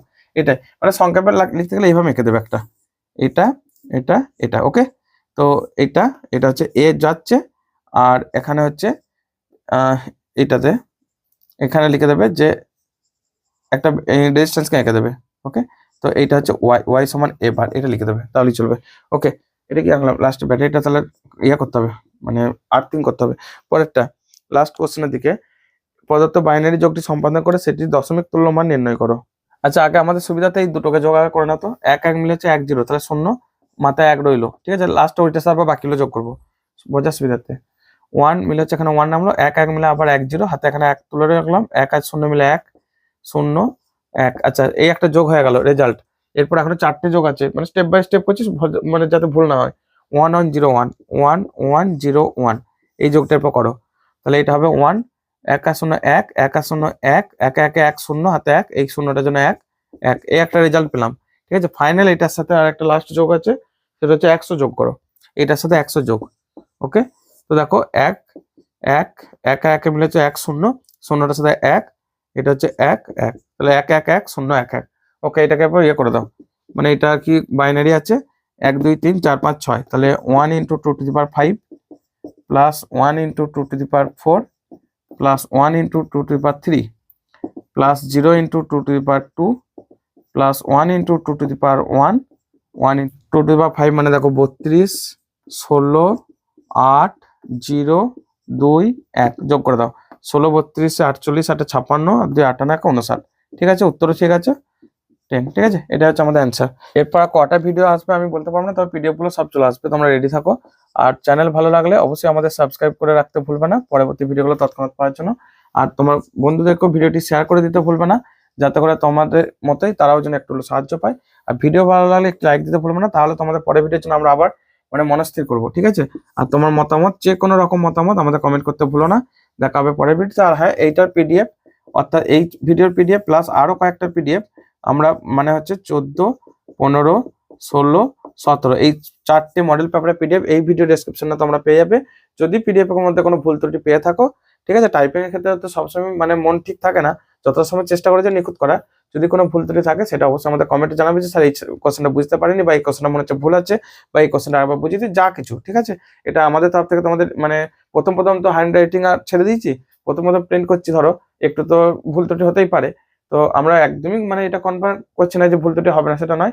হালকা ফুলকা থাকলে সেটা আমাদের কমেন্টের মাধ্যমে জানাবে, তাহলে সেগুলো আমরা কারেকশন করার চেষ্টা করবো। সেগুলোর জন্য অন্য কোনো একটা ভিডিও এনে সেই পিডিএফ গুলো আবার কারেকশনের আকারে দেখাবো। ঠিক আছে, পিডিএফ হয়তো কারেকশন করার সুযোগ হবে না, কারণ একবার আপলোড দিয়ে দিচ্ছি মানে আর কিছু করার নেই, কিন্তু আমরা চেষ্টা করবো ভিডিওর মধ্যে সেগুলোকে সলিউশন করে দেওয়া। ওকে, বিদায় নিচ্ছি আজকে, টাটা বাই বাই। বলছি পিডিএফটা ডাউনলোড করবে কি করে? তোমরা ফার্স্ট হচ্ছে তোমরা পিডিএফটাতে যে লিঙ্কটা দেওয়া হচ্ছে মানে ডেসক্রিপশন বক্সে বা কমেন্টে যে লিঙ্কটা থাকছে সেই লিঙ্কটাতে তোমরা ক্লিক করো। এই লিঙ্কটা ক্লিক করে, হ্যাঁ লিঙ্কটা ক্লিক করে তোমাদেরকে একটা দেখো পেজ খুলে যাবে। সেই পেজটাতে ফার্স্ট তোমাকে দেখাতে দেখবে 9 টাকা করে লেখা আছে, ওটা মানে ম্যান্ডেটরি। তোমার 3টে জিনিস দিতে হবে। একটা হচ্ছে স্টুডেন্ট নেম, প্রথমে ইমেল আইডি, ফোন নাম্বার, তারপর স্টুডেন্ট নেম। কেন এটা ম্যান্ডেটরি? ধরো কোনো কারণে তোমার মানে পেমেন্টে প্রবলেম হয়ে গেল, হতে পারে তোমার ব্যাংক অ্যাকাউন্ট থেকে টাকা কাটা গেছে কিন্তু তুমি পেমেন্ট ফেল দেখাচ্ছে, হতে পারে যে তোমার পেমেন্ট হয়ে গেছে কিন্তু তোমার পিডিএফ খুলছে না, কোনো না কোনো সমস্যা হলো, তখন তুমি আমাকে ওই যে জিমেল আইডিটা দেওয়া আছে দেখো SPD সমাধান 2025@gmail.com, ওখানে তুমি কন্ট্যাক্ট করলে বা ফি রিসিপ্টটা পাঠালে বা যে কোনো প্রমাণ স্বরূপ আমাকে একবার জানালে আমি তোমাকে অন্য কোনো ভাবে ওই পিডিএফটা তোমাকে প্রোভাইড করতে পারবো। মানে সেক্ষেত্রে তোমার সাথে আমি পার্সোনাল কন্ট্যাক্ট নাম্বার থেকেও কন্ট্যাক্ট করে তোমাকে আমি কন্ট্যাক্ট করতে পারবো। ঠিক আছে, খেয়াল রাখবে যে আমার ওই জিমেল আইডি থেকেই তোমার কাছে মানে ওই জিমেল যাবে, অন্য কোনো জায়গা থেকে যাবে না। সুতরাং স্প্যাম হওয়ার ভয়টা নেই। আশা করি তোমরা জিমেল আইডিটা দেখে নিচ্ছ, আমি একবার লিখে দিচ্ছি এখানে। জিমেল আইডিটা হচ্ছে SPD সমাধান, ঠিক আছে, 2025@gmail.com, ঠিক আছে, gmail.com। ওকে, তো এইটা থেকেই জিমেল যাবে। অন্য কোনো যদি আইডি থেকে জিমেল যায় তাহলে যাবে, সেটা আমি করছি না, অন্য কেউ করছে, সেটার ক্ষেত্রে তুমি সাবধান থেকো। ঠিক আছে, আচ্ছা এরপর তুমি ইমেল আইডি, তোমার ফোন নাম্বার, তোমার জিমেল আইডি জিমেল আইডি বা ইমেল আইডি একই, ফোন নাম্বার নাম দিয়ে তুমি প্রথমে ক্লিক করবে, তারপর নেক্সট বাটনে ক্লিক করবে। নেক্সট বাটনে ক্লিক করলে তোমার ওখান থেকে বিভিন্ন পেমেন্ট অপশন খুলে যাবে, তোমার যে ইউপিআই আইডি বা ধরো নেট ব্যাংকিং, যে যেখান থেকে পেটিএম অনেক রকম থেকে অপশন পাবে, তুমি যেটাতে স্বচ্ছন্দ বোধ করো। এখানে একটা শর্ত, চেষ্টা করবে যেন ইন্টারনেট মানে স্পিডটা ভালো থাকে। যদি স্পিড কম থাকে তাহলে কিন্তু পেমেন্ট ফেল হয়ে যেতে পারে, সেক্ষেত্রে তোমরা জানো এটা। তোমরা চেষ্টা করবে ভালো যেন স্পিডটা থাকে, নেটের স্পিড। এখন তো 5G চলে আসছে, স্পিড যদি ঘরেতে নেটওয়ার্কের প্রবলেম থাকে সেখান থেকে একটু বেরিয়ে আসবে, দিয়ে বাইরে এসে তখন ম্যানেজ করবে, এটা ইয়ে করবে। আচ্ছা, তারপর যখন তুমি পেমেন্ট করে ফেলবে, পেমেন্ট সাকসেসফুল দেখালে আর কোনোভাবে ব্যাক বাটনে ক্লিক করবে না, রিফ্রেশ করবে না, এমনকি ফোনটা অফ করবে না। জাস্ট 1 থেকে 2 মিনিট ওয়েট করো। তার মধ্যে অনেকেই তো ফিডব্যাক আমি দেখেছি বা আমি নিজেও টেস্ট করে দেখেছি যে 10 থেকে 15 সেকেন্ডের মধ্যে খুলে যাচ্ছে। ঠিক আছে, বা 5 সেকেন্ডের মধ্যেও খুলে যাচ্ছে, এমন হয়েছে। তো তোমরা একবার ওয়েট করো, কোনো কিছু তো ব্যাকে যাবে না, তারপর দেখবে পিডিএফ অটোমেটিক খুলে গেছে। পিডিএফটা তোমরা সার্চ করবে, দেখবে, দিয়ে পর তোমরা উপর দিকে জাস্ট দেখো কর্নারে, লেফটের কর্নারে উপর দিকে একটা দেখো ডাউনলোড বাটন আছে, ওখানে গিয়ে তোমরা ডাউনলোড বাটনে ক্লিক করে নিজেরা প্রিন্ট আউট মানে ওইটাকে ডাউনলোড করে রেখে পরে তোমরা প্রিন্ট আউট বার করতে পারো, ফোনে রেখেও পড়তে পারো। তবে আমার সাজেশন হলো তোমরা প্রিন্ট আউট বার করে নেবে। কেন বলছি এই কথাটা, যে যদি তোমরা ফোনেতে পড়ো না, সবসময় স্ক্রিনের প্রতি তাকিয়ে থাকে, স্ক্রিনের চোখের উপর একটা চাপ পড়বে, প্লাস হচ্ছে ফিজিক্যাল কপির একটা আলাদা ডিমান্ড। তুমি যখন ডাইরেক্ট ওটা পিডিএফটা নিজের সামনে রেখে পড়বে, পড়ার মনোযোগ বাড়বে, ডিস্টার্ব হওয়ার ভয় থাকবে না। ফোনটা হাতে থাকলে কি হয়, ধরো কোনো একটা নোটিফিকেশন বেল আইকন বেজে হলো, তোমার যদি নোটিফিকেশন বিভিন্ন জায়গায় অন করা থাকে তখন কিন্তু তোমার সমস্যা। তুমি তখন হয়তো ওই পড়াটা স্কিপ করে অন্য জায়গায় চলে গেলে, ইউটিউবে বা হয়তো হোয়াটসঅ্যাপে, ইনস্টাগ্রামে বা ফেসবুকে ইত্যাদি কোনো একটা জায়গায় ঢুকে পড়লে সেখানে তোমার টাইম ওখানে খেয়ে নেবে। তো সেটাই সাজেশন, সেটার জন্য এগুলো ভাবা আর কি। তো তোমরা চেষ্টা করবে সেটাকে পিডিএফ আকারে বার করে নিয়ে, প্রিন্ট আউট বার করে হাতের গোড়ায় রাখা। যেমনটি তোমরা বই খাতা সব হাতের গোড়ায় রেখে পড়ছো, সেইভাবে রেখে পড়বে, তাহলে তোমাদের জন্য আরো বেস্ট।